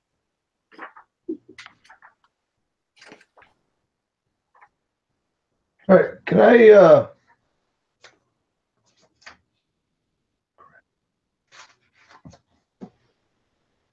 Well, seeing how deadly the system is in play. Yep. I'm thinking about changing my strategy. Well, I'm not going to kill you on the first session. I might kill James, but I won't kill you. You're my best man. I can't kill you. Yeah, right. Death proof. I donated to help a kitty, so he can't. There you go. All right, so everyone's trying to come up with. I will charge Ames. What's that? Sir Ives? Ander. Ander. Charge Sir Ander. Yes. All right, very good. Okay, so Ander was passing. So your charge attack is on page 164. You combine movement with an attack. You can charge an opponent that's up to twice your movement away, which in your case is 12 yards because you are mounted. At the end of your charge, you may make a standard attack. You are -1 die, but you add 2 to damage. So that's a penalty die. So roll your regular attack dice with your battle axe. All right, so my attack. Yep. Where is? Okay, so I'm fighting a 4 and 2 B and axes. So you're going to roll. 6 dice. You're going to roll 6 dice with the highest 4. Well, Jason, he also gets a benefit because he's attacking a non-mounted opponent. Oh, you're right. He gets a bonus. If you look die. on 163, right at the bottom there. Right. You get a bonus die. More dice. And then he gets 2 bonus dice for charging. Charging, no. No, charging adds 2 to damage. It does not. In fact, you're -1 die on the attack. Okay, so he loses a die, but he gets 2 damage. Yeah. So you're normally rolling 4 + 2. Is that right, Garrett? Yes. Okay. So 4 + 2 becomes 4 + 3 because you're mounted. So you're rolling 7 dice, and you want the highest 4, but then you'll drop one of those for the charge. So it's going to be So the 7 highest 2 3. 3. So you roll 7 dice, keep the highest 3 dice. All right, I see. And then add, Yeah. Highest 3 would be 14. Okay, great. You got a 14. Sir Ander has his shield. So his defense is 8. So you hit him on 8 and 13. So you hit him twice. So double your normal damage. All right, and my damage is Probably 3, 2. Yeah. What's your damage? 3 So 3 doubled is 6. Plus the 2 for. charging. 2 for charging is 8. Good. Okay, so he has an armor value of 5, so he takes 3. all right. Does he, and Garrett, don't you have the axe ability as well? Yeah, but that guarantees he has Axe Fighter 1, Right. which he would sacrifice his bonus dice to do 2 damage for sure through the armor. But in this case, he did more than that anyway. Was he the guy that took the wound? Yes, it was. Does that negate anything or complicate anything? He's not rolling a defense roll or anything, so no. All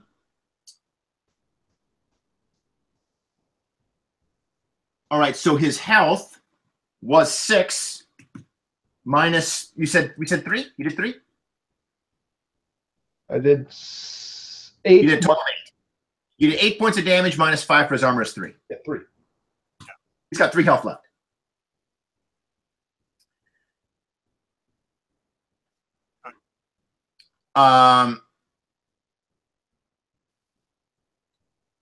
Sir Corvin. Okay. Corvin lost his turn last round because he was waiting for you to charge him, and you didn't. So he is going to...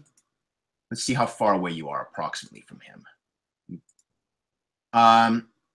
His movement is really slow in armor, so he cannot just walk up to you and attack you. He's going to have to charge you as well. So, Lord Tanner, Sir Corvin charges you.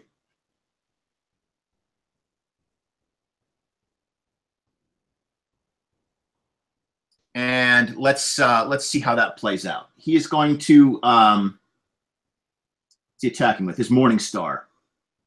So he's got 4 dice plus 2 bonus. And he loses 1. So he's rolling the same thing you rolled, which is he rolls no, he rolls not quite as much. He's rolling 6 dice, taking the highest 3. His total is also 14. Is he anything because since he's on a horse? Is there any negating? I think that Garrett gets the bonus, but I don't think Corvin has a penalty. I know that Garrett gets a bonus die for attacking somebody that's not mounted. Tanner, you were looking this rule up. Does a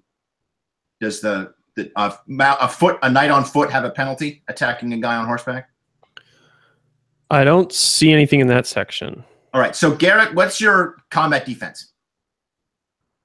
All right, combat defense is 3 plus my shield, right? Of 2. Yes, correct. So you have 5. Okay, so he hits you on 5, 9, and 14. Hit you 3 times. Jesus. So he does 9, but your armor is worth. What's your armor value? I'm looking. Oh, okay, Shit. that's all right. You have an armor rating for your male. For my half plate, but I don't. Oh, half plate. That's high. Half plate has an armor rating of 9. Excellent. So he did 9 points to you, and your armor rating is 9. So he bounces off of your half plate. Yeah, you're slow. You swing like crap, but no one can hurt you. He doesn't swing like crap. He swings pretty good, but he's also a tank. Yeah. All right. So Sir Corvin runs up. He clobbers you with his Morning Star. He gets a really good blow in, but your armor is just too thick. Little dent. We'll find that out when we get home. It's got Shattering 1 and Vicious 1. Let's figure out. Hold on. Let's see what that does. I think Vicious means is that you have to see Shattering 1. Yep. Okay. Good. All right. All right. So he like bashes you with his Morning Star, and it damages your shield. Like your shield gets in the way, but it reduces your shield. He smashes a piece of like part of your shield off. So your shield gives 1 point less of a bonus from this point forward. So you're one easier to hit now because of your shield. Get you a new shield. Oh man. All right. He's done. The guy with the bow. He's going to try and sneak around and get a look at Corlin. So let's do a contest of his stealth versus Corlin's awareness. How about that? Sure. Sure. Is this notice? Yeah. Okay.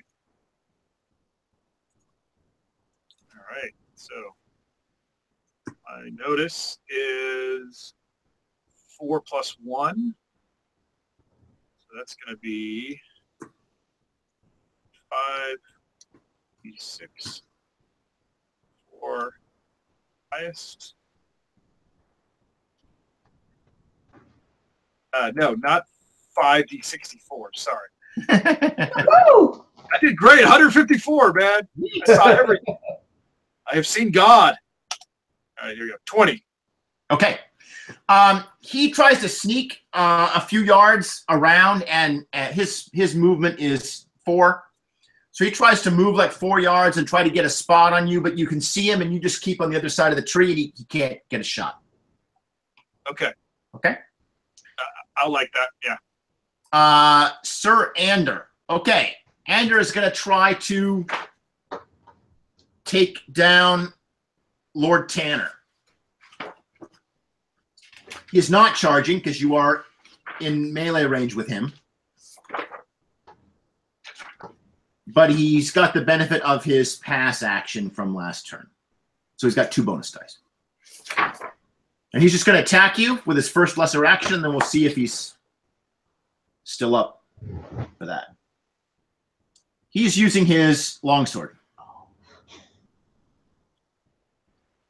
And he would have 4 + 1 + 2 bonus dice, so he's rolling 7, keeping the highest 4. All right, so we get to 20. And we decided your combat defense with a new -1 because your shield is being broken. Be 8. Okay, so you have an 8 with the shield? I thought it was lower than that. Oh, I'm sorry. I still understand how shields work with combat defense, but it used to be 5. Its shield just adds to your combat defense. 4. Okay, so your armor rating is 9. That's how much damage you can absorb. That hasn't gone down. Your combat defense went down. Okay, so see, I'm confused because I wrote down that my shield has a defense of +4 and something of a bulk of -1. So a shield has in your case, your shield has a +2 bonus, not +4. There's a buckler, a shield, and a large shield, and their bonuses are 1, 2, or 3. Basically. All right, I wrote down large shield, and I have a whole different set of numbers, so I don't know what I was smoking. All right, well, no, large shield. I thought you just had a regular shield. Do you have what score do you have down for your combat defense? I have 5. Yeah, okay. So normally it would be 5. So what's your agility, athletics, and awareness? Just what's the sum of those 3 abilities? 8. 8. And then you're wearing half plate, and you have a large shield. Yes. Although we already started with the normal shield, so we can just keep going down that path. The half plate is -5. Yes. That turns his 8 to a 3. To a 3. And then the his large shield is defense of 4.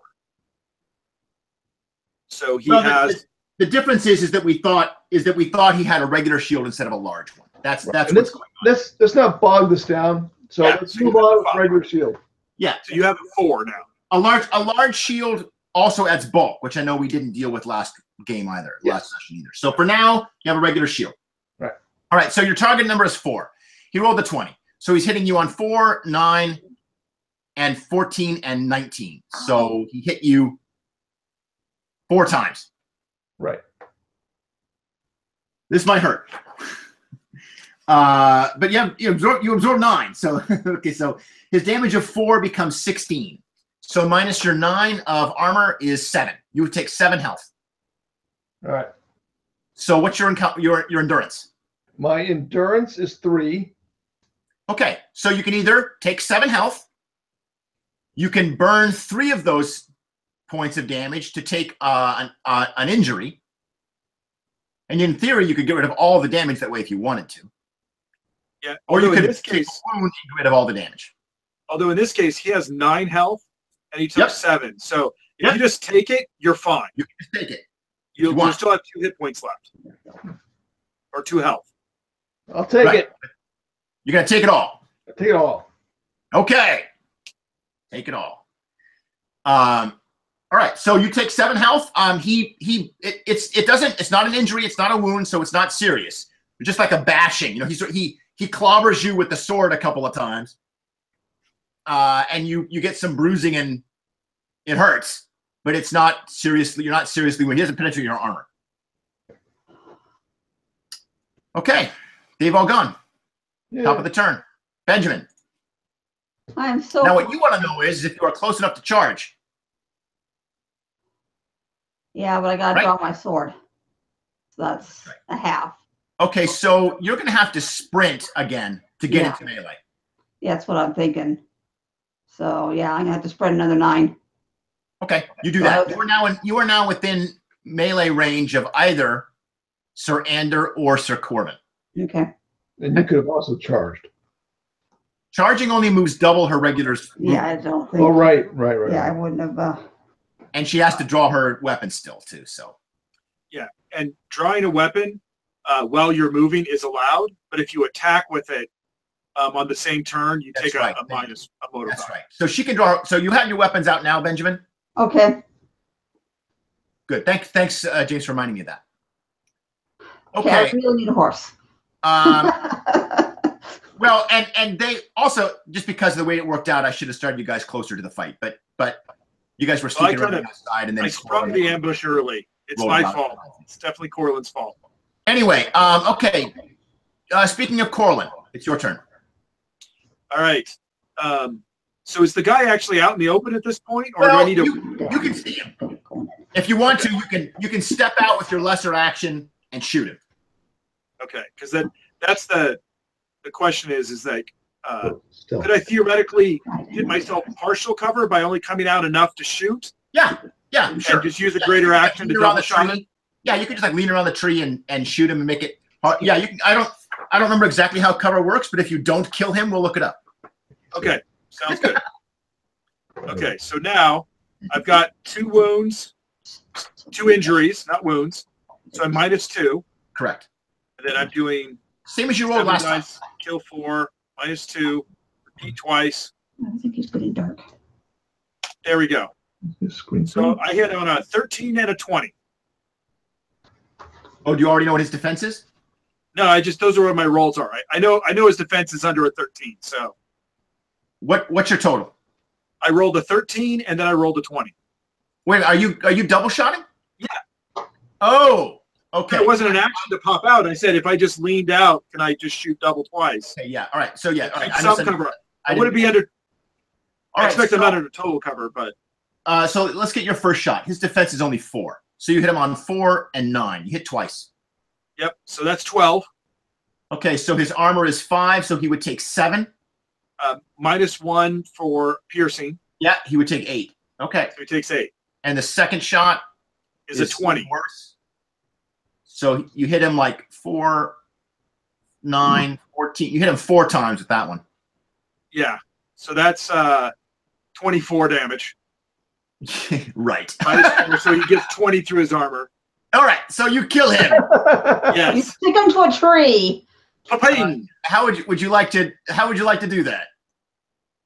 I get one like right up the armpit, that classical side shot on another bow guy, you know. Right. Just right into the chest cavity, and then as he's kind of going over, another one just kind of gets him in the leg because the fucker shot me in the leg.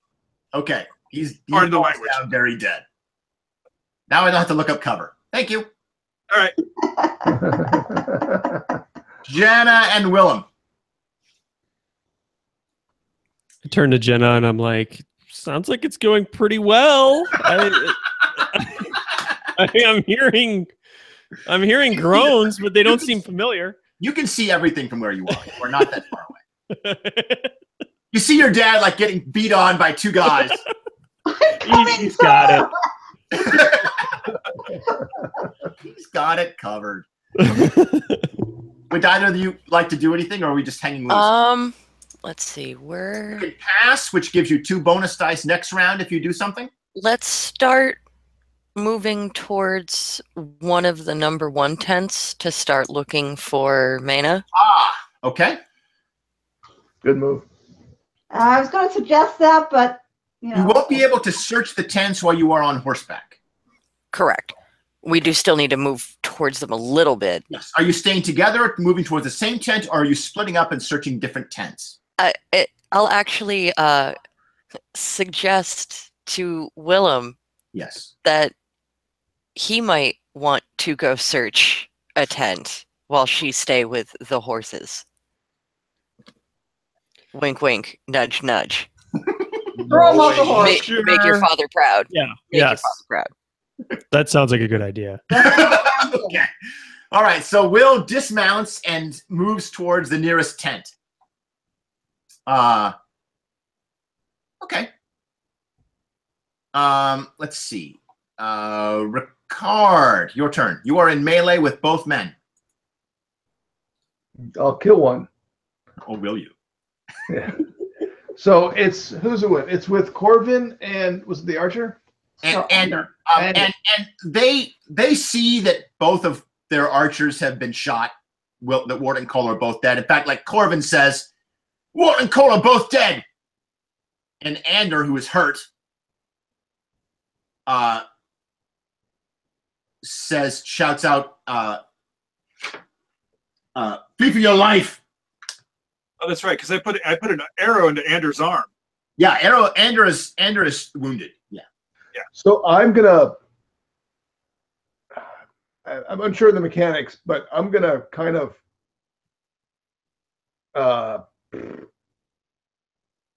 not attack and take a position and tell them stand down. All right. So do you want to try to force them to surrender? Yes. Okay. So you're actually technically you are opening an intrigue. Uh-oh.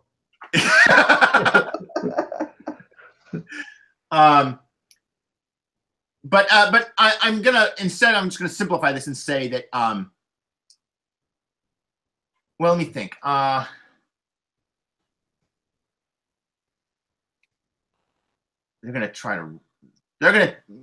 Okay, so they're gonna try to run. I'll ride you down if you run.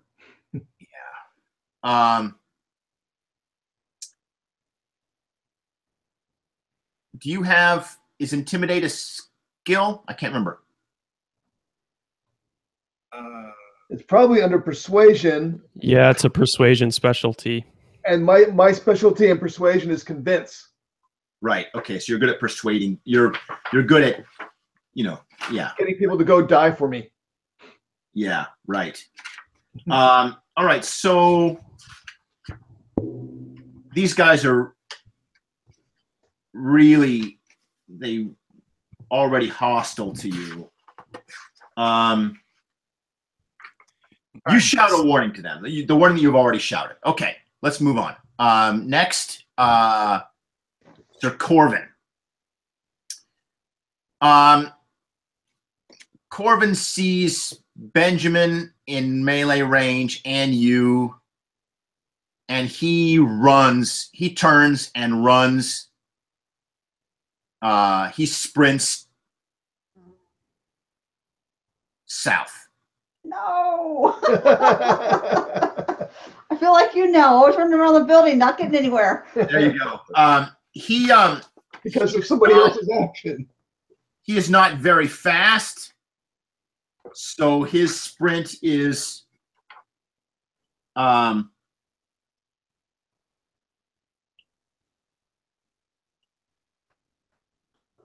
7 yards. So he runs 7 yards. He runs past the. Oh, wait a minute. Of course. Okay, never mind. He runs south and dives into the tent. If you're looking at the map, if you count the tents in like a 1 o'clock, 2 o'clock, 3 o'clock sort of position, you see the tent that's number 6 o'clock. That would be like in the center on the bottom. Yeah, it's great they gave them all the same number. I know. He dives into that tent and is currently blocked from view. Wart and Cole are dead. Sir Ander,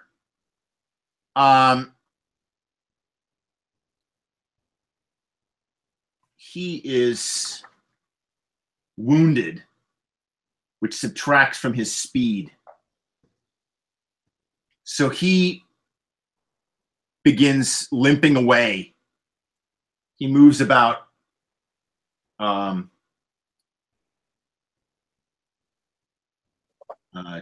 4, 6. He moves a few yards towards the stables, towards the corral, the horse pen. I just say, really? You think I would be less angry if I have to chase you down? Just drop your weapon. And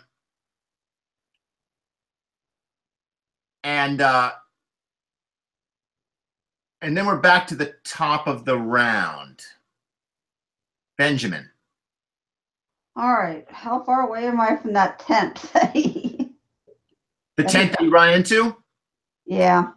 You can reach it with a you can move into it with a sprint, or you can reach its outer edge with 2 lesser actions. What's your move? With armor 3. Okay, yeah, you're slow. Okay. Yeah. So you can't reach the tent with 1 lesser action. So it would take 2 for you to get there and go inside the tent.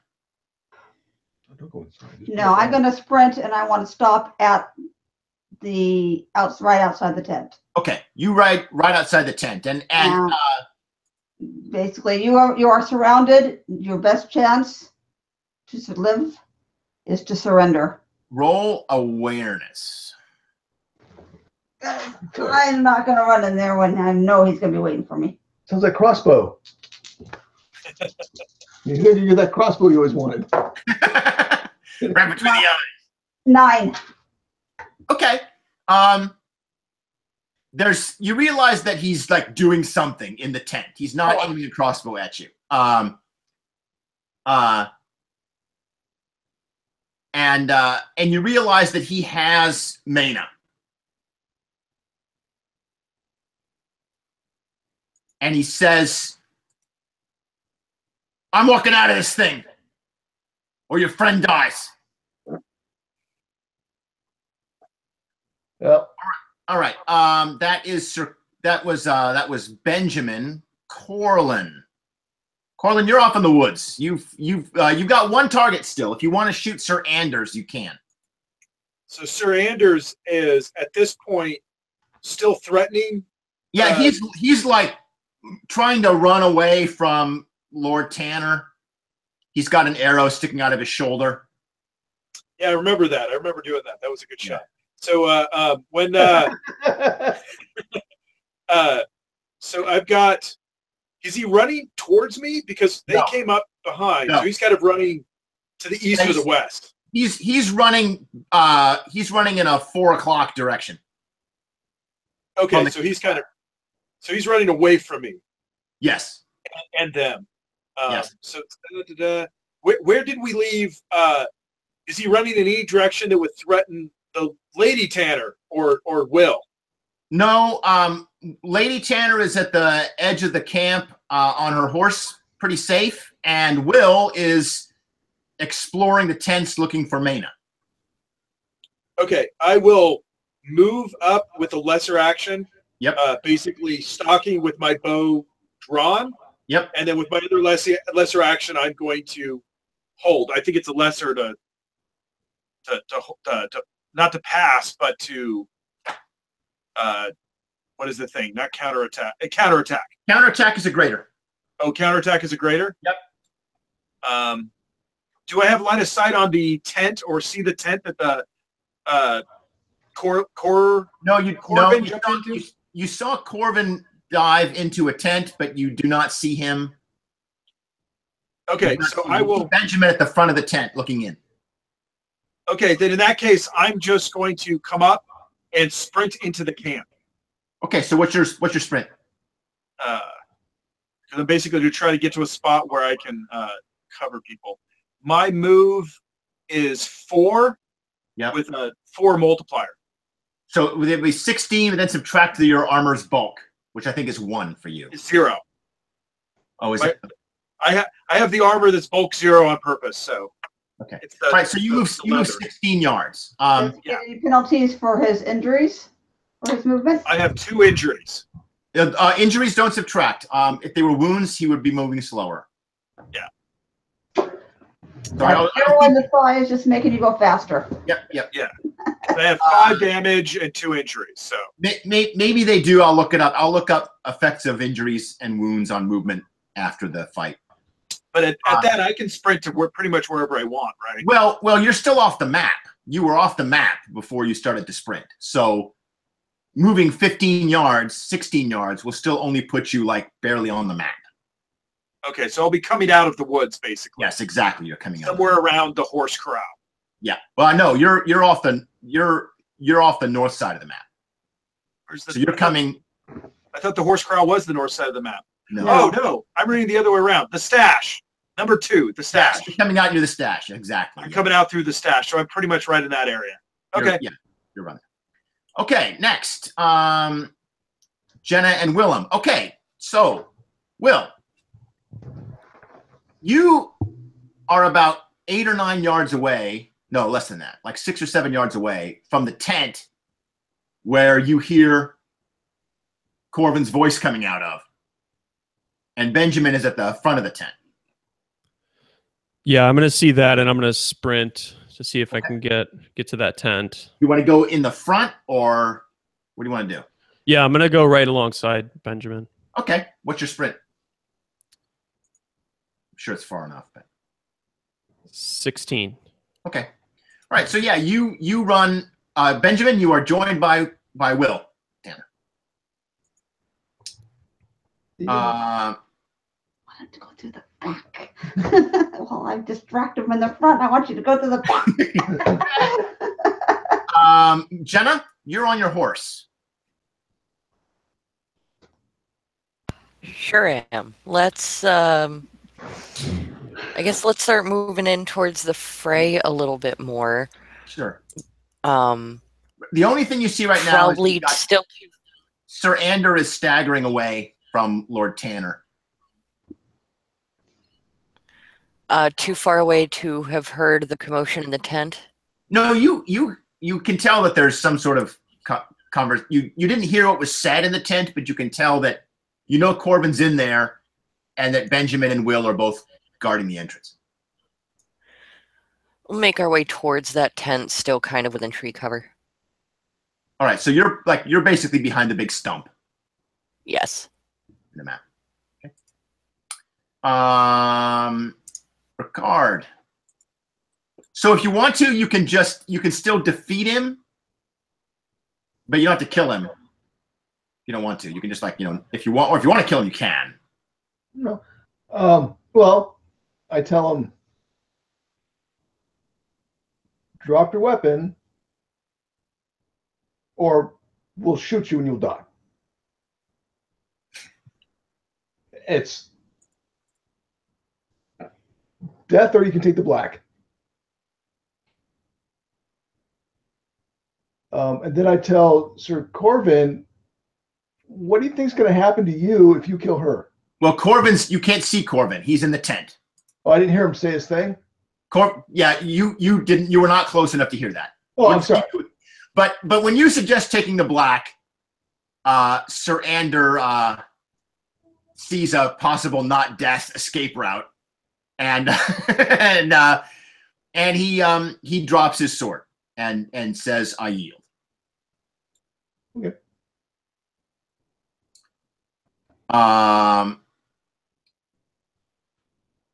Sir Corvin is in the tent, and he's got Maehna in front of him with a knife,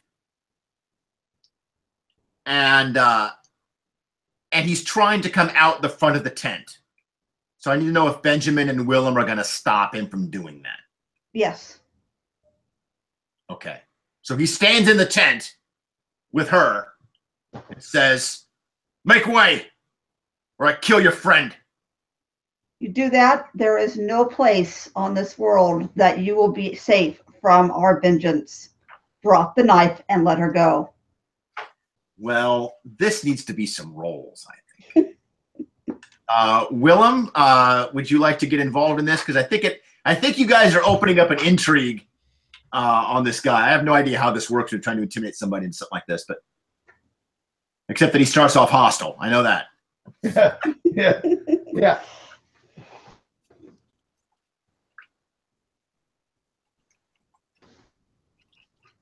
I think that because the tent is relatively small and there's 2 people at the front of the tent already, that there's not really any way for most of the rest of the group to kind of get involved in this, at least right now, unless somebody makes way unless somebody makes way. I think it's pretty much just a conversation between Sir Corvin and Will and Benjamin. Jenna doesn't want to have to pay ransom if they can talk their way out of it. There you go.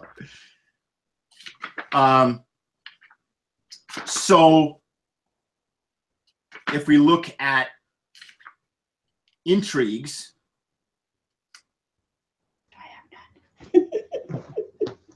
they both start off. He is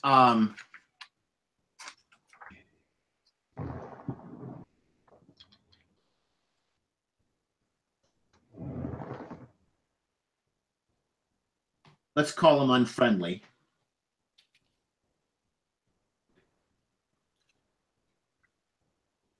You guys would want to decide. I mean, I don't know. I'm about ready to put this into an intrigue. If you have anything else, any other suggestions or ideas, hit me.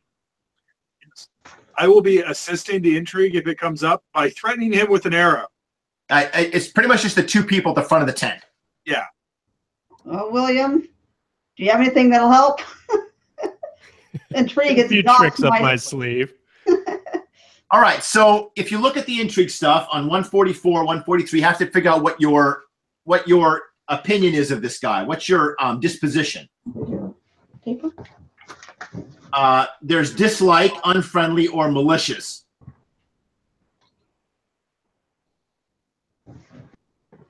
Just a second. Let me pull it What do you up. say? 143? This might be mostly Will, because I think you're going to be the intrigue guy here, Will. I'm threatening in the background. You talk your way out. So, Will, can you decide on a disposition that you have towards this guy? I think it would be at this point, Are you willing to risk yourself to hurt him?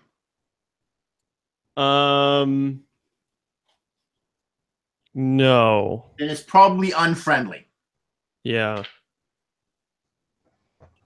All right, so that tells us what your armor value is against him, and you have a bonus on deception, but a penalty on persuasion. I know. What's going on. Okay.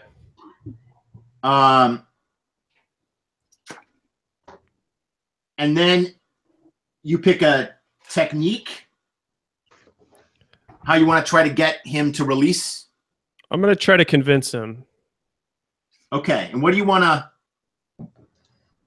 This is a forceful argument is convince. You put the idea out, this is reason and logic. Basically, you're going to like logically, these are the facts. Yeah.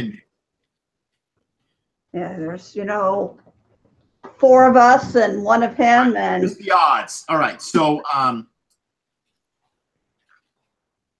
and he's going to try to bargain because he wants to let her go but be let free.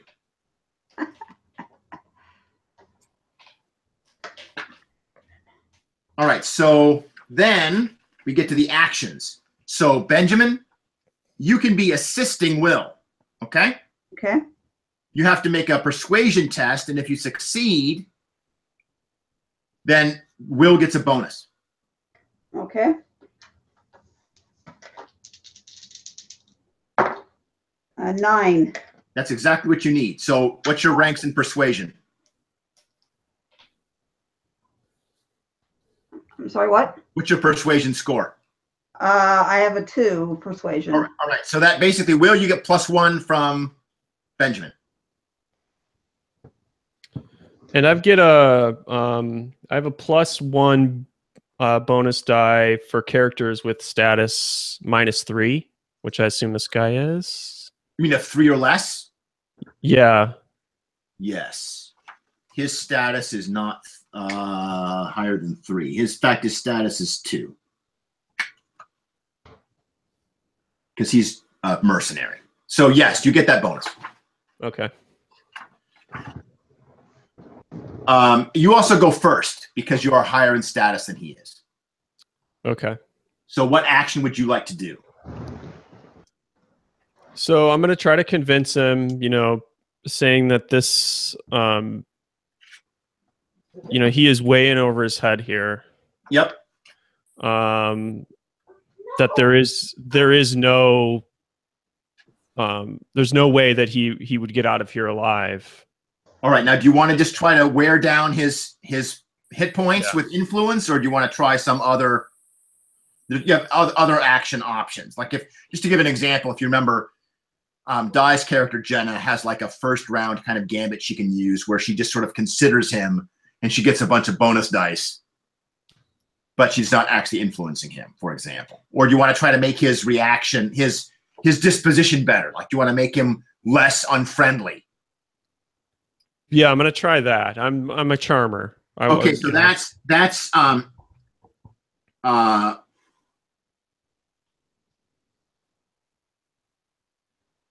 me see.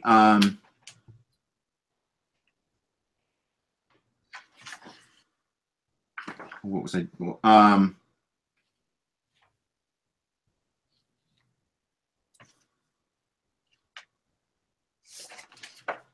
I guess maybe that's what.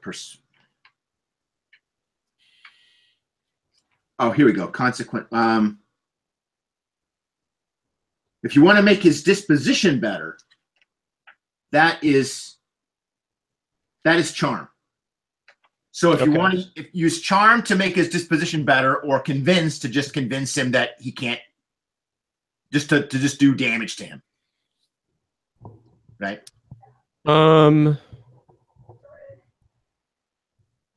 Let's just go straight convince. Okay, so roll your you can roll persuasion with your convincing specialty, or you can or you're lying to him if you want to say, we got 6 guys in the woods out there, right? Or whatever. Yeah, I'm just gonna try. I'm not a great liar, so I'm just gonna try and really wear him down. Okay. Get him with some All logic. right. So go ahead and roll your persuasion, convince. You get a +1 from Benjamin, and you get your bonus for your small folk thing.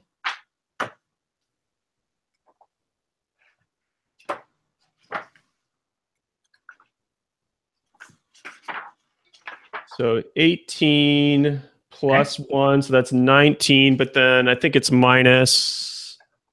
That's right, because he's unfriendly. So you have -4 for that, which gives you a total of 14. Okay. Well, his defense is 7. So you hit him on 7 and you hit him on 12. So you hit him twice. So the damage is equal to your will. What's your will normally? 3. So you do 6. You hit him twice. Okay. And he's got he's unfriendly. So that bounces off of his armor effectively. So you present what you said, and he's he's resistant to your pleas because he hates you so much. Okay. So lots of die rolls there, but that's how that plays out. And he's going to try to bargain. So let's get a roll for him. He's going to bluff. I bet his deception is better. Yeah. He rolls 3 dice. And since I'm naive, opponents in Intrigue may add their cunning rank to their deception test. Oh, nice. Well, his cunning would be 2. So he would get a 16. And He's not injured, is he? No. No, he never got hit. All right, so he got a 16. So what is your what's your intrigue defense? A 9. So he hit you on 9 and 14. Where's the intrigue again? He does 4, but your armor absorbs that. So he's like, just let me out of here, and I'll let it go. So I've got to basically get his defense down if I have any hope of. Which would be charming, right? Use your charm to improve his disposition, and then his armor will go away. Okay. Does that make sense? Yeah. Charm uses persuasion as well. Yeah, so I'm going to try and bring some levity to the situation. Okay.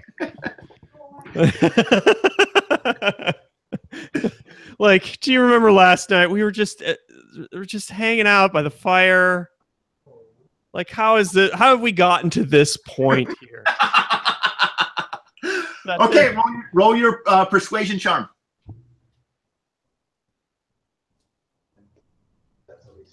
Just let me kill him. Let me kill him.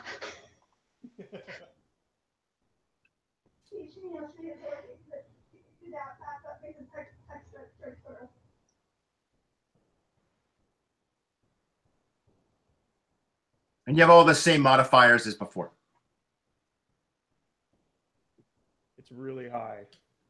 Let me make sure I'm getting this correct. Yeah, sure. 12, 16,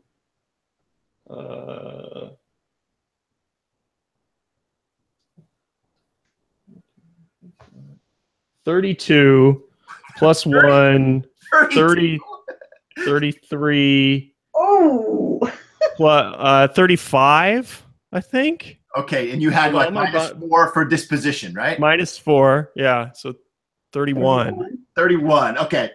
So his target number is 7. So you hit him on like 7, 12, 17, 22. 27. You hit him 5 times. So your damage with charm is your persuasion rank. What's your persuasion rank? 5. So you need to charm more often. Because your damage is 5 times 5, so you do 25 composure damage. Yeah. His armor is 6, so that's 19. So you hit him for 19, and that means that you improve his disposition by 1 step. If you defeat him, he goes up from unfriendly to merely dislike. Mm-hmm. And you defeat him. So he loses his composure, and he's like, well, you actually see like a little smile for a second. You know? Like, he acknowledges this is kind of impossible. Like, admit it to yourself that this has gone totally out of control. He's defeated. So he relinquishes Maehna and lets her go and surrenders. You've made the right decision. We are reasonable folk. Steps out of the tent, arrow to the head. Thunk. Well, I'm going to bring him outside of the tent and kind of let everyone say, like, let's stand down here. I think he's seen the error of his ways. Perhaps we can work. All right. Well, you guys can decide what to do. You got Sir Corvin, the mercenary. Sir Ander was the leader of the bandit group. He has surrendered and asked to take the black. And you have to say what you want to do with Sir Corvin. Well, before they go too much further, not sure without her here if you have an answer, but Lady Jana would like to ask Maehna were you ill-treated, my lady? No, they. We don't know. We don't know that she's a chick. I'm sorry. No, you know that Maehna's a girl. You're confusing her with Benjamin. You just don't know that I she am was totally the wife. That's right. That's right. Okay. So then, yes, were you ill-treated, my lady? No. She gestures to the scar. No one mistreats me when I have this.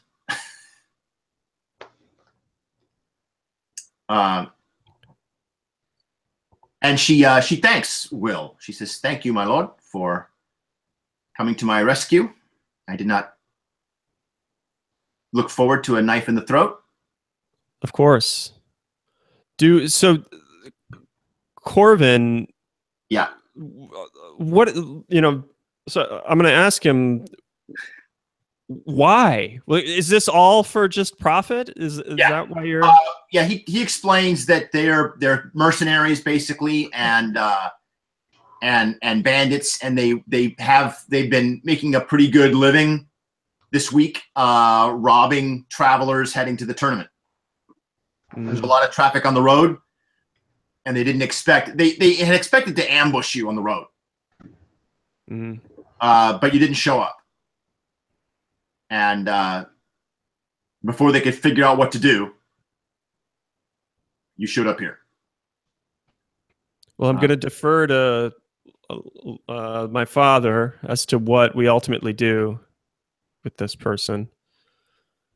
Have we decided we're going to send him to the wall? Well, that's where you're going to send his boss, Sir Ander. Talk to me. Oh, okay. Corvin has not. He looks up and, "Mercy, my lord."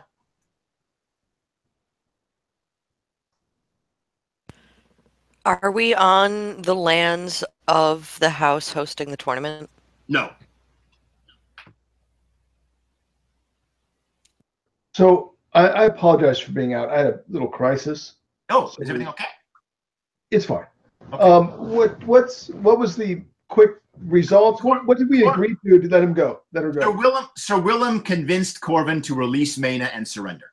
That it was just gone too far, and he should just release her. And Corvin did. He released Maehna and surrendered. And the normal thing in this situation is to kill them. Well, totally up to you. You could. There's not really any prisons, so that's not going to happen. Right.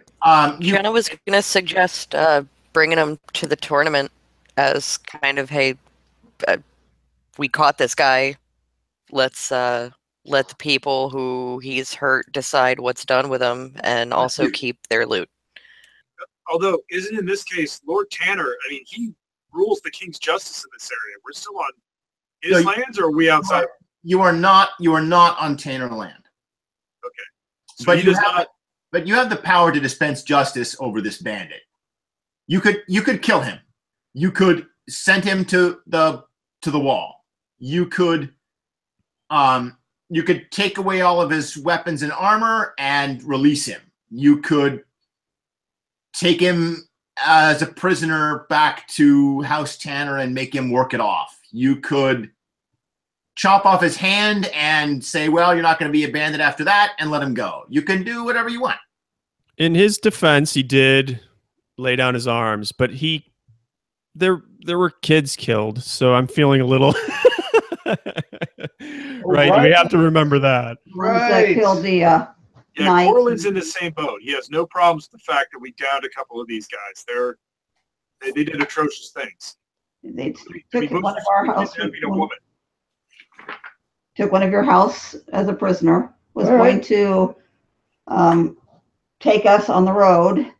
Killed the knights and the squire. If you're curious, there's on 165 is a convenient list of defeat and consequences. Death, maimed, ransom, take the black, knocked out, left for dead.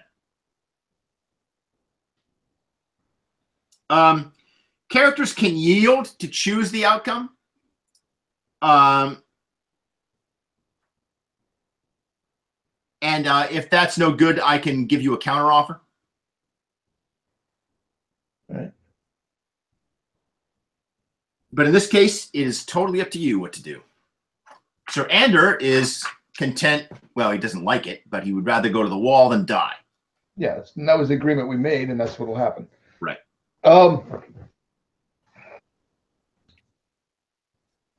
Well, as to the party, as a group, how should we handle this sort of thing? I mean, are we going to be like, he killed people, kill them, and that's just the standard that we agree is how it's handled, or is it more? So you're thinking about the reputation of your house. Yes. What do you want people to think about House Tanner? Yes. Well, he's a knight, and he's definitely done something that's not knightly by being part of a bandit. He's a hedge knight. He's a mercenary. He's a sellsword. So just to correct, so hedge knights, no one's made them a knight. They have no official capacity. They just declare themselves such. Actually, that's not always true. Hedge knights can be made knights.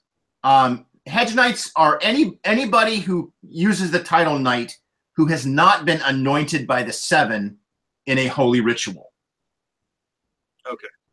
So, for example, Benjamin is a hedge knight, and he may have been knighted. If Lord Tanner wanted to make you a knight, he could say, "I dub thee Sir Corlin," and now you're a knight. But you're a hedge knight unless you go through the religious ritual. Okay. So, so these guys don't have. So, I mean, just to throw it out here, in genre, killing Corvin, yeah, and sending Renard to the wall would be pretty much a standard response. Garrett is asking exactly the right question. In other words, you guys can do whatever you want, and no one is going to tell you what to do or not do with these guys. They're not important. It's not like you have two members of House Lannister here in front of you, right? Yeah. You can do whatever you want to them. Garrett's asking exactly the right question. What do you want the reputation of your house to be? You want to be a house that's lenient, a house that's stern, a house that is cruel, a house that is bloodthirsty? What do you want people to think about you? Well, you want all the land. How do you want people to give it to you? Scared because they're going to kill them? Right, exactly right. Except for these are bandits, and by killing them and actually sending the ringleader to the wall, it sends a clear message that you don't support banditry, that you'll protect people on the streets. Right. Was Andrew the leader? Yes. Andrew was the leader, yes. Okay, well then we'll kill Stannis. Wait, we negotiated with him. I don't want to negotiate with him, come to agreement where he lets her go and then kill her, because in the future no one will want to negotiate. Right, exactly. And that's what happened. Send them both to the wall. Right, send them both to the wall. Okay. They both take the black. Okay. All right, there you go. So I assume we basically, I mean, I'm going to propose, Corlin is like, well, sir, we should take their horses, take their stuff, anything else they got. Well, so, of course. There's no rush at this point, right? Right. Right. Yep. All right. Well, we have gone about a half an hour over, so I'm going to wrap this up. You're going to take, first, what happens is that you actually have to take Ander and Corvin with you until you take them back to Tanner Hall, until the next time someone comes through that you can send them to the wall. Right. You got to wait till like a wall recruiter comes through, or you send them with some of your soldiers to escort them north. And you can do that. So they'll be sent off to the wall, but for the moment, they're probably being held as prisoners in your dungeon until you have a couple of men free, or until a member of the Night's Watch comes through town looking for more bandits, looking for more recruits. Yeah, we'll probably wait till they come through once a year. Sometimes it's hard to say. They wander through. We'll wait. Yeah. And in the meantime, they'll be prisoners in your dungeon. Yep. Yeah. Also, couldn't we, because we're heading to this tourney, right? Yes. Couldn't we just bring them with us to the tourney and turn them over to whoever it is? Are we on the tourney lands yet? If there's a Night Watch representative near the tourney, you could do that, but you don't know if there will be. They don't normally hang out at tournaments. Well, I was thinking more of whoever is the lord that's hosting the tournament. Are we on his lands? Do we just take out bandits on his lands? He might actually want to take charge of them.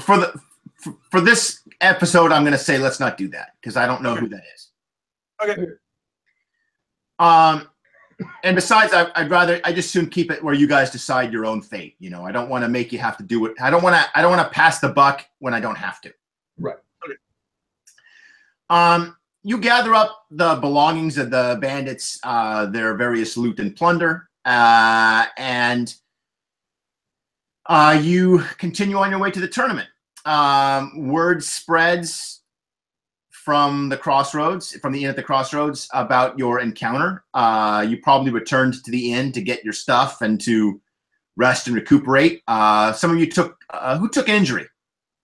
That was me. I took an arrow to the back of the knee. Now, Lord Tanner, all of your hit points recover basically at the end of the fight. Oh, nice. Damage that you take from hit points is basically every encounter that regenerates. But your archer, your best friend, Corlin, he's a little bit more seriously hurt. But you bandage it. Probably, Jenna, do you have the medicine in the group? I forget. If someone has healing, that would be helpful. Jenna does not have healing, actually, just the basic 2. I mean, I know that Gary is intending to do that with his master, his Meister character. I think it's possible that maybe Maehna had some backup medicine. I don't know. But does anybody have medicine higher than 2? Okay. So you tend your leg injury, and it heals over the course of a few days. We won't. I won't look into the details now. And we got a horse now, so you're not walking on it. That's right. Yeah. I did look at it. It's even for injuries, it's relatively quickly. You basically just get a roll every day. Yeah. No matter what you're doing, even if you're not resting, you still get a roll. It just gets harder. Yeah, you're traveling, so your injury heals very slowly, but eventually it will heal. So I don't want to sweat it. Everybody gets another 4 XP. I gave out XP last session as well after the game was over. So I think you should all have 8. And everybody gets 1 point of glory. Now, glory is a reward that works a little differently. It's basically your reputation, how famous you have gotten. And in this case, you got glory because this fight is happening at the end of the Crossroads, and as people pass through, Mistress Needle tells everyone about it. And word also spreads at the tournament. Now, glory, you can spend on your own, kind of like a destiny point, to get you a bonus die or to give you to help a roll. None of you spent destiny points either, by the way. You should go ahead and next time, we all forgot about them, but spend your destiny points because you get them back at the end of the adventure. And so you could have spent points to get bonus die rolls and get or to make your enemy have fewer dice and stuff like that. But you can spend a glory point like bonus dice, or you can donate them to the house and improve your house statistics. So if you remember when we generated all the house numbers and you got your power and your wealth and your law and all that stuff, you can spend a point of glory to raise any of those scores by 1. So this becomes a way for you to individually start steering the house in directions that you want it to go in. Garrett, before we go, I need 3 house fortunes rolls from you.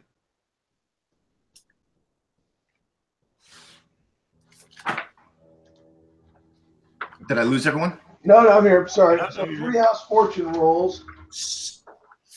So you're rolling your stewardship. So,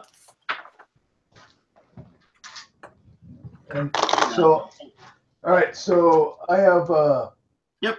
Status of 4, stewardship of 2. Yep. And something gives me +2 to my status. 4D plus 2. Good. Head for numbers. There it is. Yep. So you are rolling 6 dice, best 4 and 2. dice, keeping 4 and then adding 2.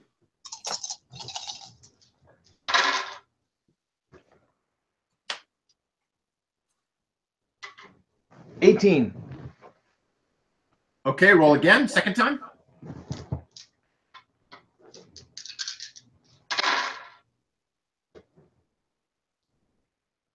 Uh, 13. Okay.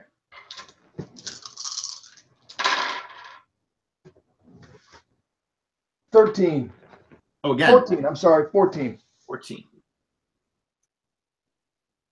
Okay, so this is going to affect your house, and it covers 3 months. So I'm going to come up with something that summarizes what happens. The short version is 2 good things and 1 bad thing. They're called blessings or declines. Oh. I apologize. I forgot to add 2 in the last 2 rolls. Oh, so the 13 should be a 15? Yep. Okay. I'm sorry. And the 14 should be a 16.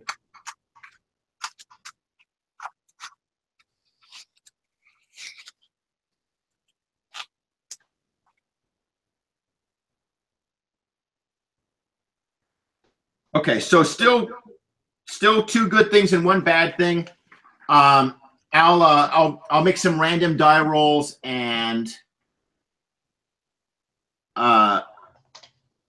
tell you what all that comes out to over an email over the coming week. Okay. Sounds good. Thanks, Jason. Di, go ahead. No, I was just saying thanks. Oh, sure. All right. So everyone's got XP. I'm not really sure what adventure we're going to start next week. But I'll try to get. I think Gary is home. He's recovering from the hospital. We're getting his character sorted out, so hopefully he'll be able to join us next game. And gosh, okay, is that it? Anybody else? I think are we kind of getting a hold for how the combat and the intrigue works? Yes. Would this have been a good scenario for like red shirts? Because if a combat happens and they take a while, that means 2 of our players aren't going to be doing much most of the time. Well, so for one thing, it takes a long time because we didn't know the rules. That's true. As I think you saw, doing a lot of damage, it's very easy to do a lot of damage in this game. Yeah. And most NPCs will not be taking wounds or injuries and will simply get taken down when they run out of health. So fights will go quick. Okay. But yes, there are other times where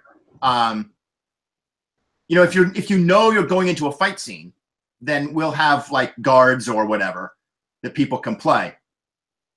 And I'm all for that. But there will also be scenes where there's more intrigue. And as we saw, even in tonight, when you thought it was going to be a fight scene, there was a use for intrigue at the end, right? Right. So, yeah, I mean, everything took longer because we're learning how to do it. Good. It's my hope that it will go a lot faster once all the players, and you guys have to help me out because you have to, we have to sort of get caught up to speed so that we don't have to look up everything every time. But if we can all sort of learn how the combat works and learn how the intrigue works, I think it'll go quicker, that people won't be too isolated. Now, my hunch is that there will be a lot of, we'll move through stories in which there will be intrigue scenes and there will be combat scenes and there'll be pure role-playing or pure exploration or scenes like that. And there won't be a lot of, and it'll kind of move along and there will always be somebody who's kind of not acting. And my hope is it will all kind of even out. But if you know you're going into a fight scene, then yes, Di can say, okay, well, Jenna would not go on this. I'll take, guard number 2 instead. In this case, that didn't happen because you were all traveling together. Yeah. And I thought everyone had kind of a chance to do something. I think so. I think Benjamin is the one who I think Benjamin is the one who had probably the least. Yeah, because he spent all this time running into combat. He's the knight that never got to attack anyone. I know. I was going to try my quickness and see if I could kill the guy before he slit her throat. Well, part of that is because you were so far away. Yes. which is my bad. I should have started you guys closer. Yeah, like I said, Don't we're learning. So Yeah, learning curve. And please don't feel bad. I'm notorious for making characters that sound great for role play, but mechanically, I am a one-trick pony and do nothing most of the time. Well, you'll be doing plenty of intrigue, and you're the money bags, so you'll have plenty of stuff to do. Oh, and that also reminds me, Jenna will also have to roll some wealth die rolls. Since I forgot we passing 3 months. Jenna, Mike. Yeah. will you roll? so just talking something. Here we go. Roll cunning or status, whatever you have higher. That would be status 4. Roll it. 1, 3, 6 is 10. Re-rolling 1 for 12.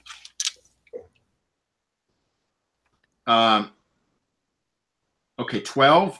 3, 8. Okay, roll again. All 4? Yep. Another 10. Re-rolling 1 for 14. Roll again. Last time.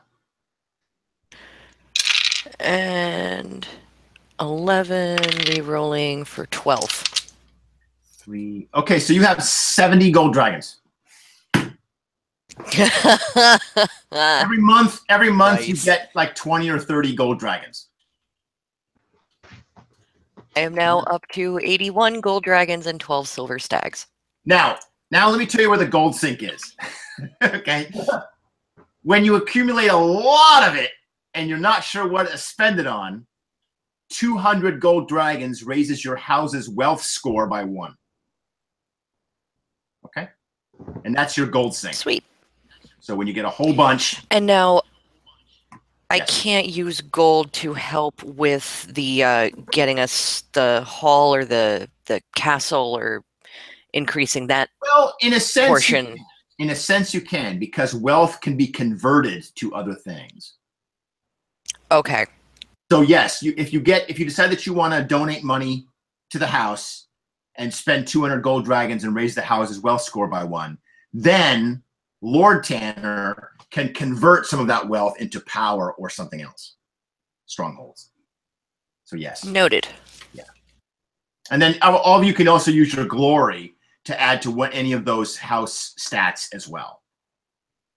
And I'll bring that up when I email everybody about the other rewards. But if so, at any point you can sort of tell me, all right, well, I'm going to spend my glory to add 1 to X, and I can just make those changes, and slowly your house's stats will go up. And as the house's stats go up, you get castles and more, everything.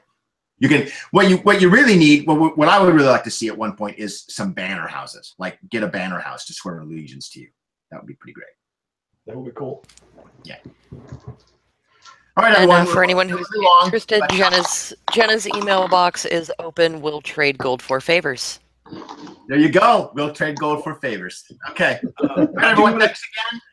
I do want to throw out one more thing, just save it at the end, which is sure. for the mounted combat, we missed one very important rule, which is when you attack from the back of a trained horse, you add your animal handling as bonus dice to the attack. I'm not sure where that is, so I'll have to. Yeah, so I was looking through the kind of thing. So the key here is that kind of captures the animal fighting with you, basically. Right. Where is that? Here, I'll get you the page. You'll have to, because I don't remember that in the mounted combat rules at all. All right, we'll look up rules in between sessions. Thanks, everyone. I'm gonna stop the recording and let everybody who needs to go. All right.